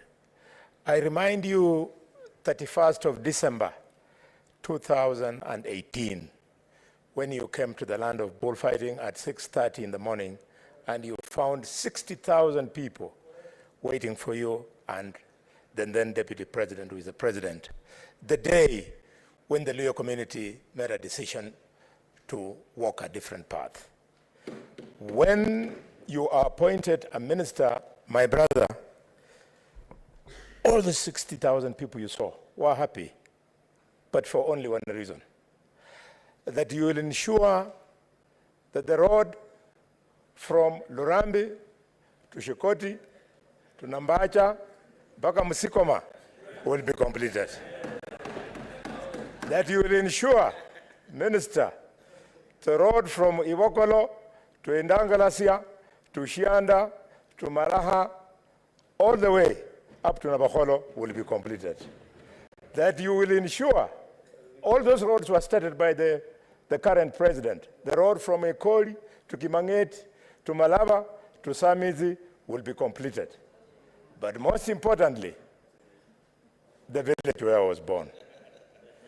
Please, make sure that you construct our road from Shimanyiro to Shiseso to Malimere to Shitochi to Kayega to Shinyalu to Rondo up to Gibsonoi.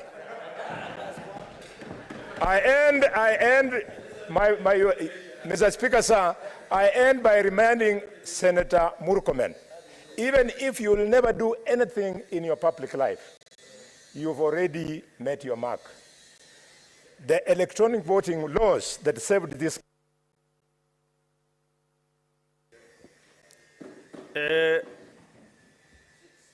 You know, if I don't give other senators an opportunity to mention their own, then I've been doing a lot of disservice to them and their constituents. Because they will say it's only Mbonikarware who mentioned his name, his loans, and the others did not get the chance. So let me give Senator Gloria.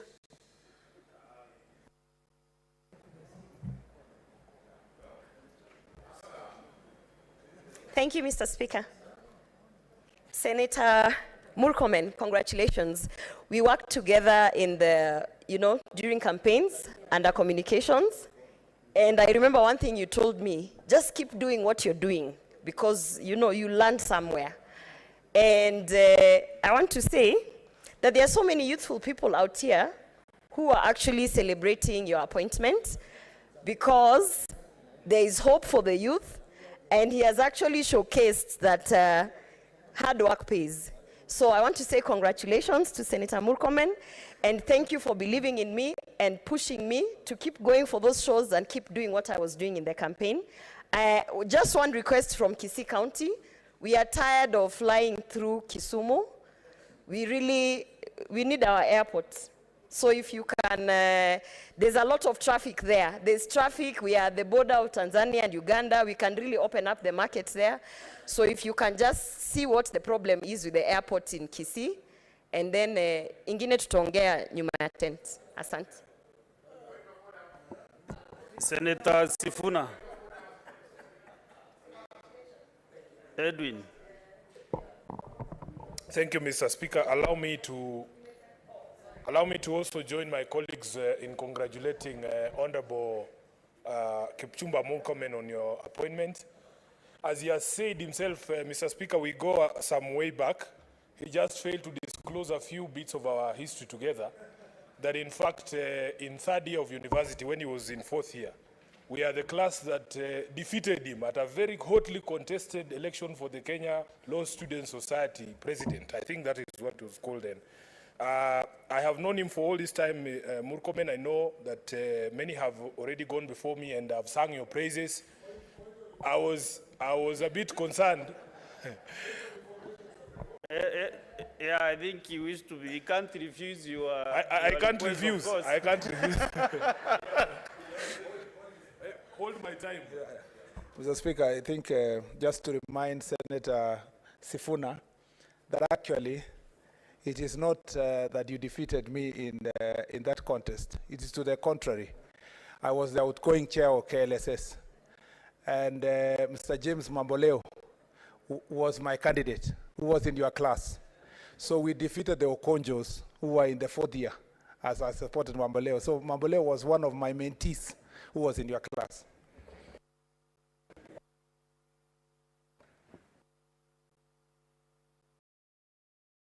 I think my brother Sigei can jog my memory, because I do remember that Senator Murkomen had a project and we defeated the project. That was Okonjo. But I was getting a bit concerned, Mr. Speaker, when I saw my chair, the chair of Roads and Transport. You know, he was gushing when he was with praise for the nominee. And yet, Mr. Speaker, I thought that we in the Roads Committee are supposed to be his supervisors, now that he has been appointed as a Roads Minister. So, Mr. Speaker, only two things to my brother Murkomen. Number one, as Senator Ososi has alluded to, Mr. Speaker, we would like a proper unbundling of all the road functions that are supposed to be handled by the county. Here in Nairobi, we have that problem. We have agencies of central government that still run certain roads in Nairobi, and we would want that you as a champion of devolution lead that particular fight. Number two, Mr. Murkomen, Senator Murkomen, as you know, the neighboring counties of Kajiado, Machakos, have been described variously as the bedrooms of Nairobi. But we in Nairobi are unable to access our bedrooms, Senator Murkomen. We would want you to complete the dualization of the road from Bomas of Kenya all the way to Rongai and even Kiserian if it is possible. We would want you to complete the dualization of the road from the Machakos turnoff all the way to, where is that? The Kitengela turnoff, so that you are able to access our bedrooms. We would want you to support our bus rapid transport program in Nairobi and a light rail for the people of Nairobi to be able to move around very easily. Lastly, as the SG of ODM, I will be moving my party not to field a candidate in Elgeyo out of respect for you. Thank you very much. Okay, Senator Mboi Isa Juma. Asante sana Mheshimiwa Spika kunipa fursa hii niweze pia kumpa kakangu Mheshimiwa Murkomen mkono na kumtakia kila laheri katika hii nafasi yake ya waziri wa barabara. Ndugu yangu Mheshimiwa Murkomen, kuna kitu ambacho nataka ukizingatie sana. Kwa sababu ukitoka Mombasa, huwezi kutoka Mombasa kwenda Kwale, lazima upitie Mombasa. Na kivuko kikubwa kabisa ni pale feri. Feri kuna shida kubwa sana Mheshimiwa Murkomen. Na pale pia karibu mwaka juzi kulitokea ajali mbaya sana ambapo gari ilitumbukia ndani ya feri. Ni kwa sababu ya kutokuwa na watu kuangalia usalama katika feri. Na mimi naomba Mungu akujalia ukisha tuapishwa sawa sawa, na kuomba tafadhali utafute siku moja uandamane na viongozi wa pwani, uje Kenya feri uone vile watu wanavyohatarisha maisha yao wakivuka ndani ya hicho kivuko. Mimi kila siku nikivuka huwa naomba Mwenyezi Mungu kwamba tuvuke salama. Hakuna usalama kabisa kwa wananchi wakivuka ndani ya feri. Usalama hamna kabisa. Unakuta watu wanaingia katikati ya magari, feri zinaondoka, feri ni mbovu, kiu ni ndefu kuanzia barabarani huko mpaka karibu na kizingo barabarani. Mheshimiwa, na kuomba kakangu uangalie hili jambo sana la Kenya feri. Na pia mambo ya bandari. Bandari ya Mombasa ina shida sana. Ufisadi umezidi. Tunataka usafishe huu ufisadi katika bandari ya Mombasa. Na pia katika kaunti ya Kwale kuna hii bandari ambayo tunataka kujengewa ya Shimoni. Na kuomba kakaangu tutabisha milango kila mara kukuambia kwamba hii bandari iweze kusimamishwa sawa sawa. Na kutakia kila laheri, na tutakuwa tukikubisha milango kila mara kukumbusha kuhusu habari ya Kenya Ferry na bandari ya nani ya Shimoni ya Kwale. Asante sana na Mungu akubariki. Senator Mandago Jackson.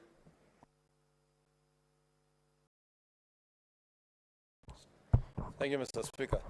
Mr. Speaker, let me take this opportunity to congratulate the Senator for Elgeyo Marakwet, Kipchumba Murkomen, for being appointed the Cabinet Secretary for Roads. Mr. Speaker, I've taken this opportunity because we don't have now a Senator for Elgeyo Marakwet after this, to remind Senator Murkomen that in Elgeyo Marakwet, in a village called Mongwa, if he remembers very well, we went there and we were not able to reach. We had to call for an helicopter, Mr. Speaker, and even that helicopter could not find a proper place to land, Mr. Speaker. I want to ask the Cabinet Secretary, Mr. Murkomen, that even as you begin work, Mheshimiwa Murkomen, please, we don't want a situation where you'll feel that, you know, you are going to do a road in Elgeyo Marakwet, and that is where you come from. The people of Mongwa and the people of Elgeyo Marakwet and the North region, Mr. Speaker, needs all the security roads to be open, Mr. Speaker, so that the issue of banditry and cattle rustling will come to an end, because other livelihoods will then be opened up, Mr. Speaker. Mr. Speaker, I also want to remind Honorable Murkomen that he is aware that the North Rift region, being the breadbasket of this country, the number of roads that were done under low volume, Mr. Speaker, cannot allow farmers to transport their produce in large quantities, Mr. Speaker. The Kenya National Highways Authority and the National Transport Agency has been confiscating the lorries and fining our farmers huge amounts of money because of tonnage, Mr. Speaker. Mr. Speaker, I hope those roads will be made to carry the necessary load so that our farmers can have the produce to reach the market, Mr. Speaker. Mr. Speaker, finally, I want to ask the Senator to ensure that local Kenyan contractors are given priority to do roads in this country, Mr. Speaker, so that the money can remain in this nation, Mr. Speaker.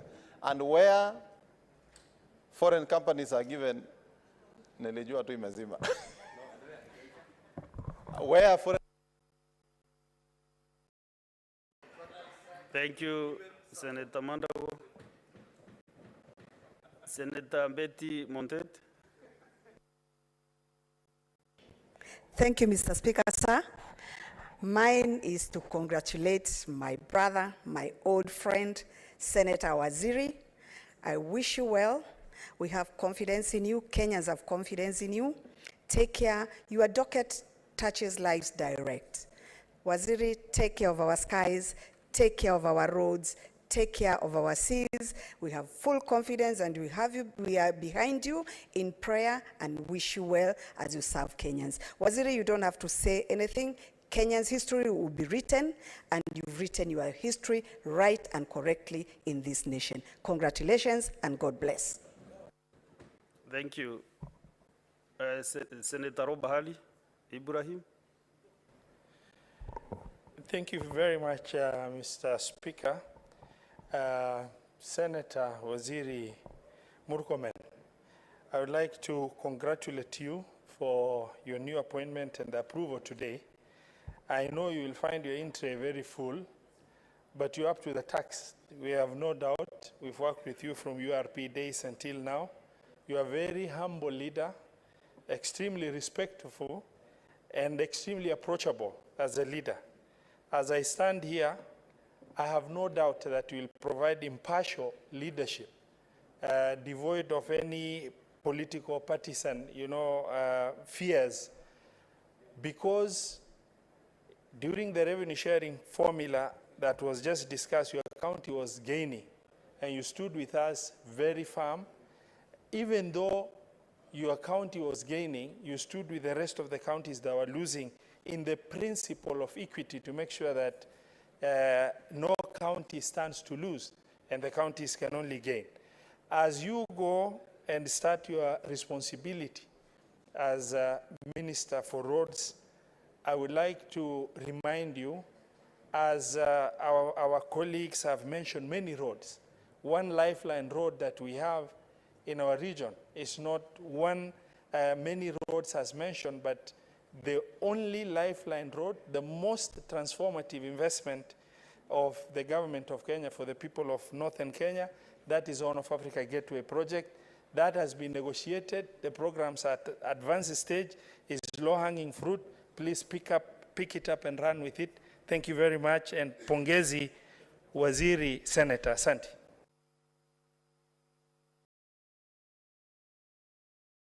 Senator Mulgo.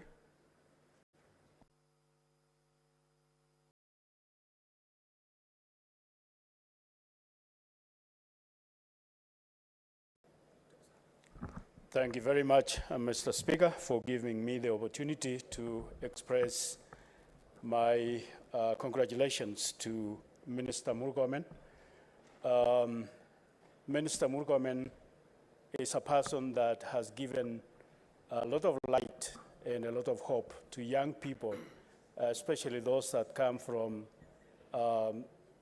very humble backgrounds that otherwise would not have a hope. But in Murkomen, they see hope and they see light through the tunnel at the end of the day for them. And so I congratulate you very much and hope that God will give you the strength and energy to serve Kenyans equally.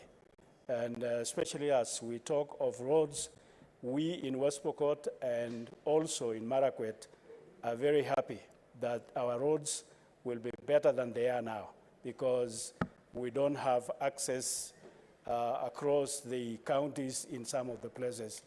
And then secondly, the bravery you have shown over the years, we hope that God will energize and strengthen you, because some of the situations in Kenya need that bravery so that there is a sail through.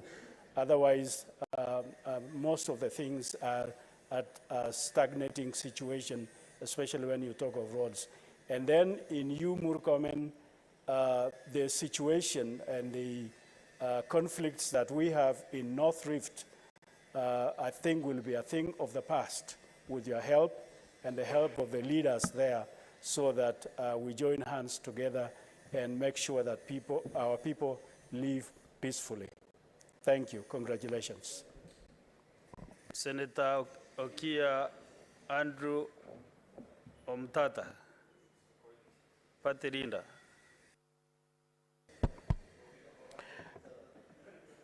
Mr. Speaker, sir, thank you for seeing me at long last.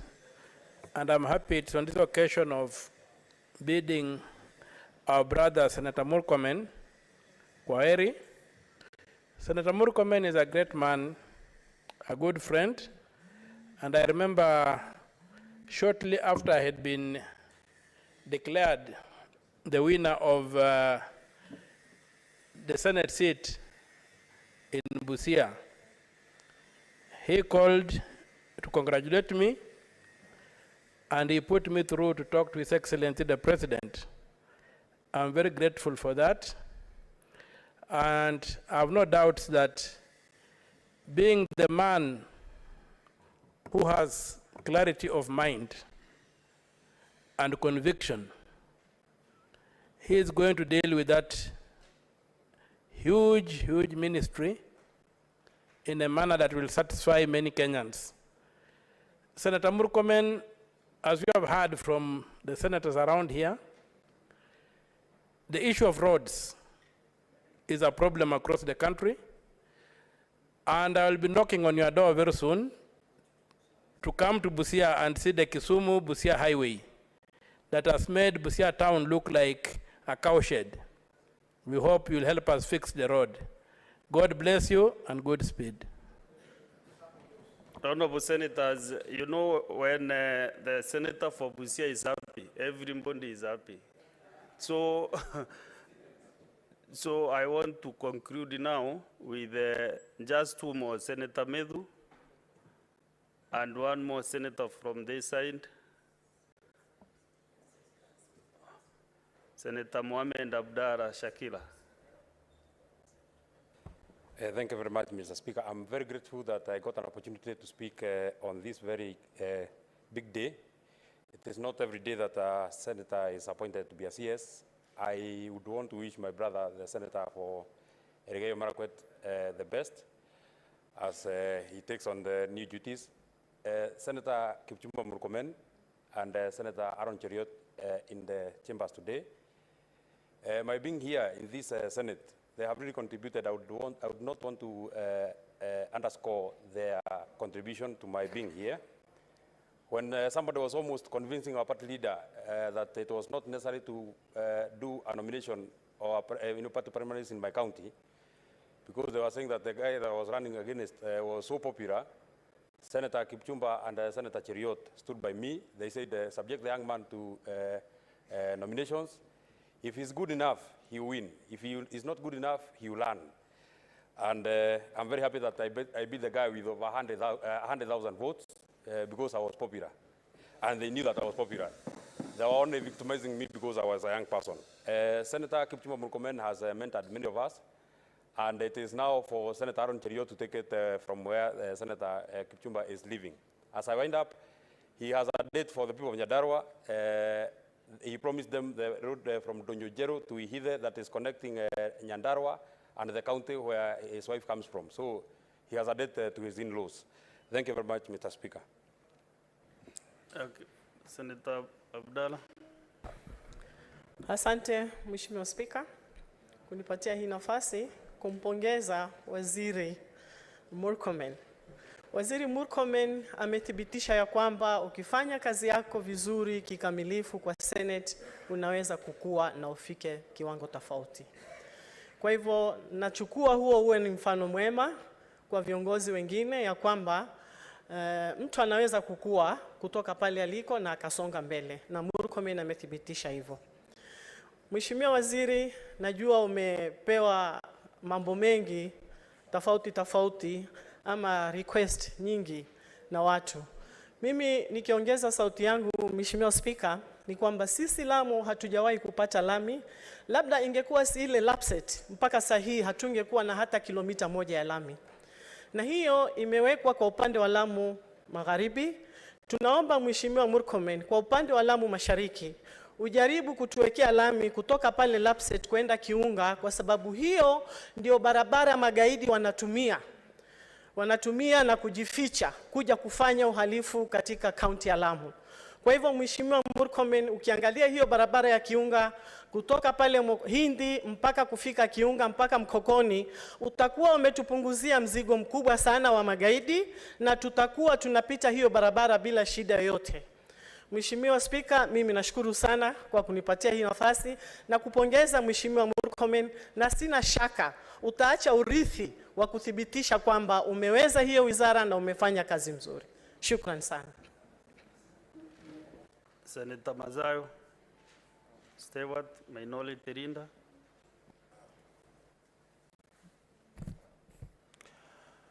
Asante Bwana Spika kwa kunipatia nafasi hii. Cha kwanza nataka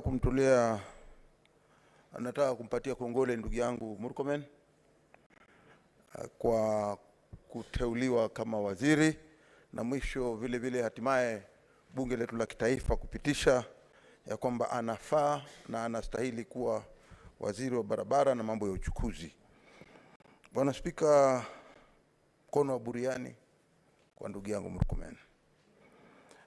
Kitu ambacho mimi naweza kusema kikubwa kama ndugu yake Murkomen, na kwamba kwa umri mimi nafikiria ni mkubwa zaidi, naweza kumwambia sasa, wadhifa uliopewa wewe ni wadhifa mkubwa sana.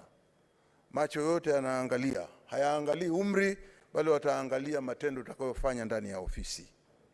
Usia wangu ninao kuambia ndugu yangu, na ushike vizuri sana, ufunge katika vidole vyako, ni kwamba ukiwa unatumikia Wakenya wote watumikie kwa roho moja, na mimi ninayo imani ya kwamba utawatumikia kwa uwezo, maarifa kadri ya Mwenyezi Mungu alivyokupa.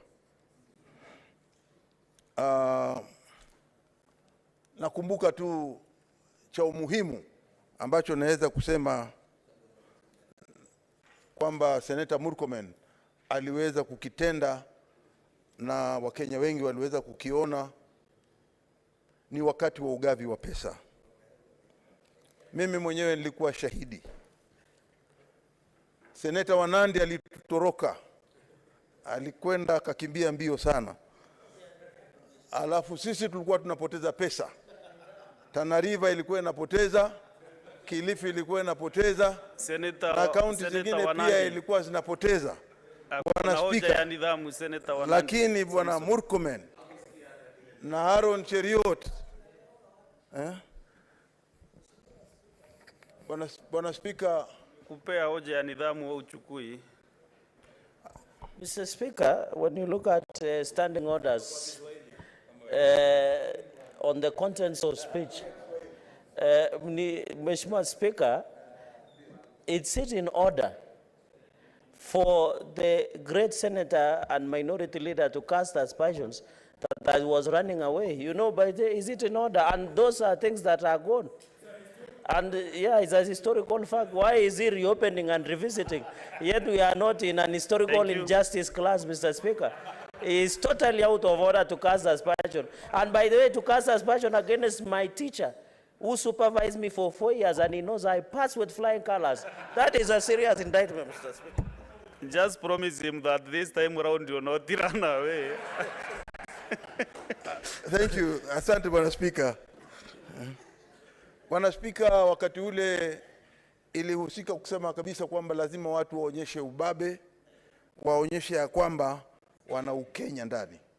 Na lilikuwa jambo la kushangaza, jambo pia la kuweza kupeana mkono wa kongole, na ili sisi wengine tuliona ya kwamba mtu ikiwa anaweza kujitolea ya kwamba kaunti yake inapata, lakini kwa sababu wengine wanapoteza, sio haki.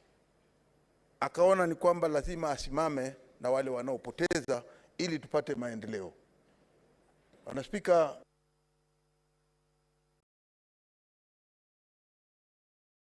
tunamuongeza dakika moja tu. Dakika 5 Bwana Spika. Tafadhali. Umemaliza 2. Haya. Zinabaki na huyu mwambie Charargia asiingie, asiwe na hoja ya nidhamu katikati. Bwana Spika, Bwana Spika, cha umuhimu ni kwamba wakati ukiwa unaketi katika wizara na unaendelea kutenda kazi zako, ndugu yangu Murkomen, watu wa pwani wanakuangalia. Mara nyingi katika serikali zilizopita kutokea wakati wa Uhuru mpaka hivi sasa tunaangalia serikali ambayo inaongozwa na William Ruto. Tunasema ya kwamba wakati mkifikiria kutengeneza barabara za pwani, tusifikirie mambo ya utalii. Manake hilo ndio lilikuwa lengo lao. Tuanze kufikiria kwamba wakati wa watu wa pwani pia wako na markiti, wako na masoko makubwa makubwa, wako na wakulima, wako na mabarabara pia, wanataka kwenda katika vitongoji kule wanakoishi, ili tuweze kupata maendeleo pia sisi kama yale yaliko katika kaunti zingine ndani ya Kenya. Ndugu yangu Murkomen, mimi ninajua ya kwamba wewe ni kiongozi dhabiti na utaweza kuendeleza kazi yako kiukamilifu kutumikia Wakenya, na mimi nakutakia kila laheri katika hizo shughuli zako wakati ukiendelea na uwaziri wako. Asante. Mungu akubariki sana. Majority Leader. Thank you, Mr. Speaker, for giving me this chance. I want to join the rest of our colleagues in, first of all, congratulating our colleague, Senator Kipchumba Murkomen, for his appointment and now confirmation by the National Assembly, awaiting to take the oath of office and begin his stint as a Cabinet Secretary for Transport, Infrastructure, and so many other things. On many occasions, Mr. Speaker, he loves to remind us that he's now in charge of land, sea, and air. A very powerful man in this country. But I'd wish to remind him, Mr. Speaker, that on many occasions, Senator Kipchumba Murkomen is my good friend. I always refer to him as the son of Reverend Joanna Kanda, to remind him his roots, not to forget the upbringing that has gotten him this far. I'd wish to remind my colleague and that on this day, as we bid him farewell as colleague senators, to first stay true to his roots and remember that As a country, Mr. Speaker, and this is something which I say to all of us as leaders, on many occasions we forget that we lead extremely poor people. You know, Mr. Speaker, you come to Parliament, we serve in high offices. When you fly, you're flown on business class, you're able to afford the best of food in town. And on many occasions, it's very easy to lose touch with reality and forget that the people we represent, the people upon whose ticket we get the chance to serve country, live in raw, abject poverty. I have no doubts in my good friend Senator Murkomen that he will not forget about his roots, that as he leads that ministry, he will lead a transformation program that will ensure that we better the lives of ordinary Kenyans, ensure that the policies that he puts in place will leave Kenyans far better than before he became a minister. That's my single most prayer, and I believe it's a prayer of many people who wish him well, including his family, his children. I'm sure if I had gotten a message from your son, Kiberur, or Kibet, or Kipto, or your daughter Cherono, or even your wife, Gladys Wanjiro, they will have asked that I remind you to remain to be the true family man that you are. Don't forget your family, even as you serve the nation, Senator Kipchumba Murkomen. I believe that even as a Senate as well, we are your second family. Remember, Senator Murkomen, that in the year 2020, when the roads bill made its way to the Senate, senators took a very principled position that given the fact that KERA serves interlinkably together with county governments, and it was increasingly becoming the norm rather than the exception on many occasions, to find that in the audit report of many counties, a road is done by KERA and the county government also comes and does the same road. And Kenyans ended up losing a lot of money. Senators demanded to be part and parcel of the county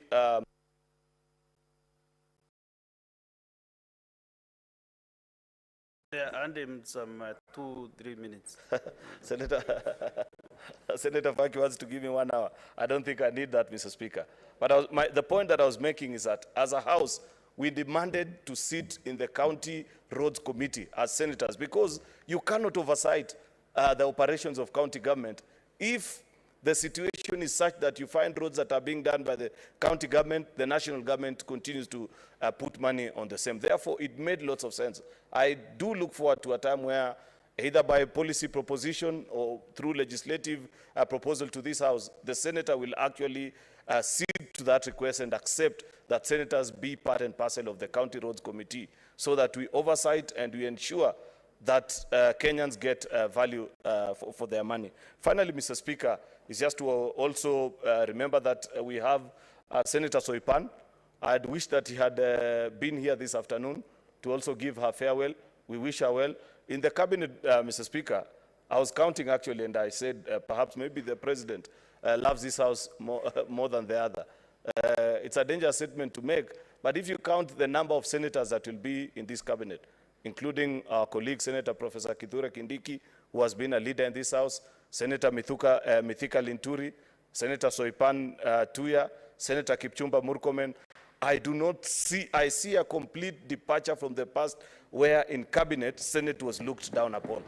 I see actually a future where ministers will look forward to coming to this house and answering to questions of accountability as demanded of by colleague senators, and treat this house with the respect that it deserves. I believe that our former leader will lead the light in ensuring that this place has its rightful place. I wish you well, Senator Murkomen. I appreciate for the time that we have served here together, about 7 or 8 years. Thank you for being a good friend, for assisting many young people. I know your students, Senator Cherargei and Chimera, never got the opportunity to say they appreciate you for being a good teacher on their behalf. Though you never taught me personally, you taught at a university that I went to, and actually at a time when I was a student. So on behalf of all your former students as well, we celebrate you. Godspeed in your activities. Go ye and serve this country well. Thank you, Mr. Speaker. Thank you, Linda. Senator Murkomen, at least we have one thing in common, that both of us are born from men of God. I'm also a son of Reverend Erastus Murungi. So at least bear that in mind. Even when we meet in the corridors, at least we must get them blessings. Get other wishes from the following senators who I can see are lined up here, but because of time, maybe I know you have an open door policy. Your office will be open anytime. Senators who can visit Waziri to wish him well and to discuss other issues. We have Senator Okech Endi, Senator Sekirenku, Senator Ngogi Joe, Senator Sosa, give you time, Senator Lema Letian Ezena. You are wishing again yourself, Senator Murkomen. I can see you here. Okay, Senator Kibwana Hari Aminda, Senator Emo Beatrice, and your student, Senator Chelagay Samson. But there are few interventions here from Senator Emaratian. You have? Okay, no, don't speak on her behalf. You know now she is a senator nominated to represent the youth. What is out of order? Sorry. Thank you, Mr. Speaker. I just wanted to congratulate the Honorable CS and remind him that he is holding a very vital docket in our country. And it's a docket that has a very great ripple effect across every other development spectrum in the whole country. And that I also want to remind him, with your permission, Mr. Speaker, that I had spoken to him about 2 roads that will not only connect the northern frontier, but also ensure that there is security in the north. Because the best thing that the government has ever done to us, like Captain Robert said, is that the Great North Road greatly reduced insecurity from Archer's Post to Marsabit. So if the Honorable Waziri can give us another road from Maralal to Baragoi and from Wamba to Maralal, we'll appreciate. Thank you, Mr. Speaker. Yeah, I'll give it, yeah. Senator Zena, you are coming to debate through the back door. Senator Joyce Korir, you have praised an intervention. Yes? Let me hear your voice. What do you want to say? Okay, thank you very much, Honorable Speaker. Let me just say congratulations to the Honorable Murkomen. Of course, Honorable Speaker, we've been waiting for this time since we entered this house. But I want to say that I must congratulate the government and for giving chance to Honorable Murkomen, Honorable Soiban, Honorable Wahome, Honorable Kuria, all those colleagues. Thank you. And I want to assure the Kenyans that we have a working team. And I want to urge Mheshimiwa Murkomen that I know you will walk the talk. Thank you, and may God bless you. Thank you. Senator Kibwana Hali.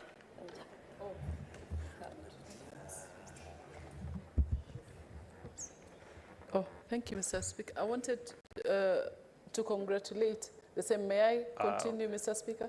I think you have congratulated already. Oh, okay. The only thing I would ask is, Bwana Waziri, I need an appointment with you so that I can discuss all these issues. Asante. The last Congratulations and all the best. Okay, Senator Beatrice, last. This is the way, Honorable Speaker.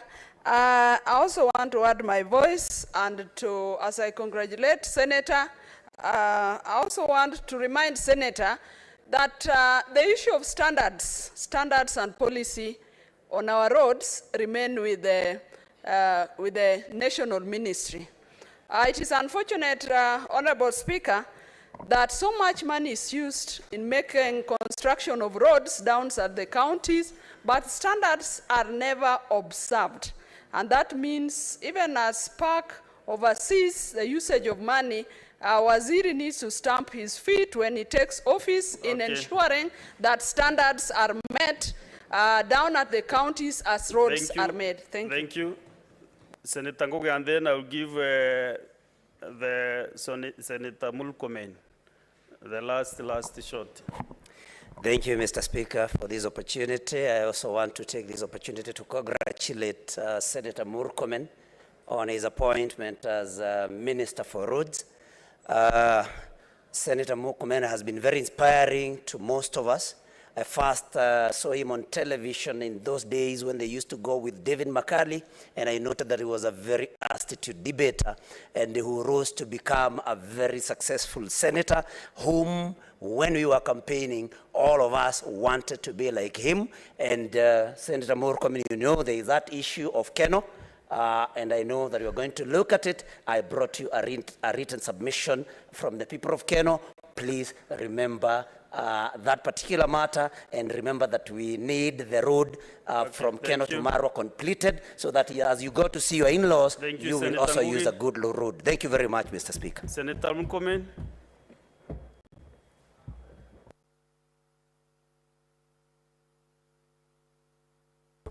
Mr. Speaker, I wanted just to conclude by thanking my colleagues for so many kind words, bipartisan in nature, and Mr. Speaker, some of the things we've done together here, which I couldn't even remember. So I want to tell each one of you, asanteni sana. Mr. Speaker, I also forgot earlier to thank the staff, the Secretariat of the Senate, led by the clerk, Mr. Jeremiah Nyegenye, and the entire team. They are some of the best public servants we have in this country. And without their support, I would never have done anything as a senator, deputy leader of majority, and a majority leader. So I want to thank all the staff. They have been extremely kind to me in drafting bills, in reports, in letters, everything that I've wanted to be done for me. And I want to ask the senators here to utilize the services of our most knowledgeable secretariat. Last, Mr. Speaker, I want to thank the team that has made it possible for me to be in this Senate. Mr. Speaker, that is the campaign team, famously known as OKM team. I want to thank them everywhere for volunteering to campaign for me to win 3 elections, Mr. Speaker, and for staying the course. And I want to tell them our journey is not yet over. We are taking a pause from elective politics, Mr. Speaker. We will be back. And lastly, Mr. Speaker, I want to tell my family, like Senator Cheriot said, to Gladys, to Kipto, to Kibet, to Cherono, to Kiberur, that your father is very proud of you, and your husband is very proud of you for giving me the opportunity to serve the people of Kenya and the Elgeyo Marakwet people in this chamber. And I look forward to your partnership as I also serve the people of Kenya in the new position. Mr. Speaker, after I leave this door, sadly I will not come back as a senator, because I will be going to hand over my letter to your office, a resignation letter to your office, to pave way for the president to formally appoint me to serve in the docket that I have been nominated for. To all of you, we are friends. My ministry and other ministries are public office, but I will be very careful to at least give some extra consideration to this chamber, without which I would never had the kind of public limelight that I have received that allowed me to become the senator that I am. So all the requests made by senators, we can continue that conversation in the Senate. I am requesting kindly to the senators, I should be removed from the Senate Business Committee, WhatsApp group, but please don't remove me from the Senate Social Group, so that I can continue, so that, Mr. Speaker, I can continue enjoying the jokes and the good moments that we enjoy as senators. I thank you, Mr. Speaker.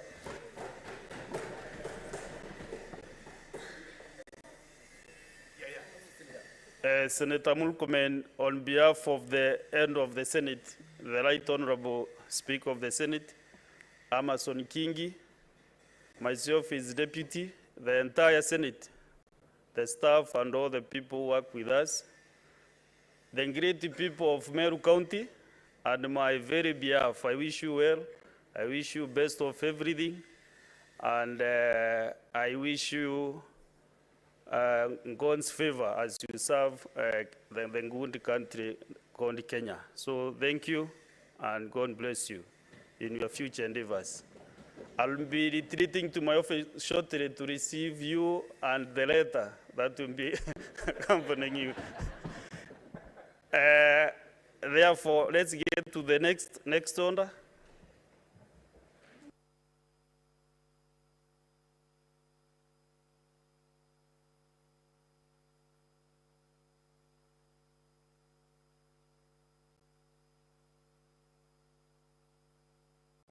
We go back to the statements under Standing Order 53.1, and the Honorable Senators allow me not to give any comments on these statements. Senator Mohamed Chute.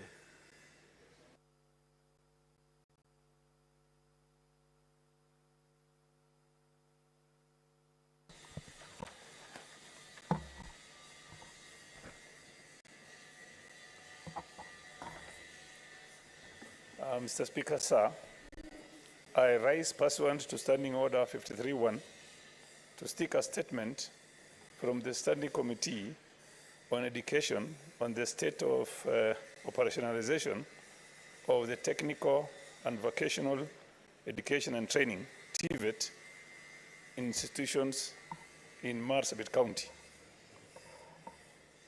In the statement, the committee should, 1, state the number and particulars of students sponsored by the county government to undertake their training in the TVET institutions in the county in the last 5 years. 2, state the amount of public funds allocated, disbursed, and spent in the TVET bursary scheme in the last 5 years, giving the number and particulars of the beneficiaries. 3, shed lights on allegation of closure of certain TVET institutions such as Uhuru Vocational Center, Obu Vocational Center, Moyale Vocational Center, Loyangalani Vocational Center, Saku Vocational Center, Abdikatil Vocational Center, and Merile Vocational Center, stating the amount of funds disbursed to these TVET institutions in the last 2 years. And finally, state the number of students disadvantaged as a result of closure of these institutions, providing alternative interventions to alleviate the situation. Senator Mohamed Chute Marsabit. Thank you, Mr. Speaker. Senator Girori Yoroba, make your statement. I rise pursuant to Standing Order 53.1 to seek a statement from the Standing Committee on Information, Communication and Technology regarding the localization of digital data storage. In the statement, the committee should explain why data created and owned by Kenyans is stored in servers outside of Kenya, making it difficult to protect the rights of Kenyans under the data protection laws in Kenya. 2, list the number of online entities which have operations in Kenya, stating their particulars such as the presence of a locally registered office for accountability reasons. 3, state the amount of revenue collected by the Kenya Revenue Authority from online-based entities such as Google, Apple, Amazon, Facebook, Uber in the last 3 years, outlining challenges and legislative interventions to enhance efficient access from entities operating remotely. 4, give reasons for the lack of localization of data storage, which could ensure that jobs in the technology sector, specifically the data center industry, are not exported, allowing us to create a robust digital economy. And 5, state initiatives, if any, put in place by the Ministry of Information, Communications and Digital Economy to localize data storage and physical representation of online-based organizations.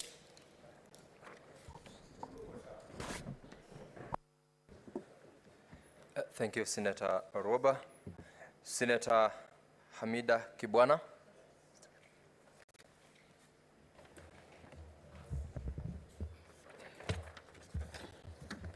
Thank you, Mr. Speaker. Mr. Speaker, sir, I rise pursuant to Standing Order 531 to seek a statement from the Standing Committee on Health on incidents on negligence at Mama Lucy Kibaki Hospital in Nairobi County. In the statement, the committee should shed light on the circumstances surrounding the death of a mother, Mrs. Maureen Anyango, after delivering twin babies at Mama Lucy Kibaki Hospital, and one Eddie, who died at the same facility from injuries sustained in the road accident, stating the respective dates of this admission, the time they were attended to, and date and time to their respective deaths. Indicate the emergency care procedures performed on the respective patients, if any, prior to their deaths. The third, undertake an investigation into the conduct of the hospital management with a view of recommending disciplinary measures against persons found culpable. Number 4, investigate the state of facilities at the facility, as well as the standard of service, provincial service, including the medical officers to patient ratio. 5, state the amounts in public funds disbursed to the facility in the last 1 year and provide an audit the functions undertaken within the same period, making specific reference to the medical supplies procured, and conduct an assessment of the emergency care preparedness at level 5 hospitals in the counties, stating the competencies available for emergency care. I thank you, Mr. Speaker. Thank you, Senator. The Honorable Senator for Nairobi County, Edwin Sifuna, your statement. Thank you, Mr. Speaker. Mr. Speaker, I rise pursuant to Standing Order 53-1 to request for a statement from the Standing Committee on Land, Environment and Natural Resources regarding the issue of compulsory acquisition of land and compensation for compulsory acquisition of land to landowners in Lamu County over the terminated coal and power projects. Mr. Speaker, over 4,000 acres of land were set aside for 2 power generating projects, one in Kwasasi village and the other one in Baharini, both in Lamu West constituency. However, the said projects have been halted for several years now, and the landowners whose property had been set aside are yet to be compensated for compulsory acquisition. In the statement, the Standing Committee on Land... Senator Sifuna, sorry, I'm cutting you short. Could you approach the table for the proper and approved statement?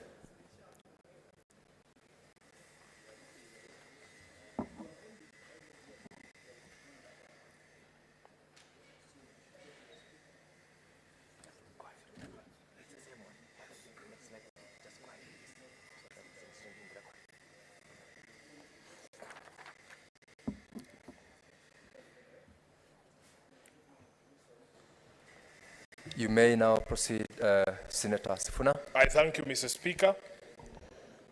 I rise pursuant to Standing Order 53, Mr. Speaker 1, to seek a statement from the Standing Committee on Land, Environment and Natural Resources regarding the fate of the 600 owners of compulsorily acquired land, which was to pave way for the coal and power projects in Kwasasi and Baharini villages in Lamu County. In the statement, the committee should, 1, explain the circumstances surrounding the inordinate delay in compensation of persons whose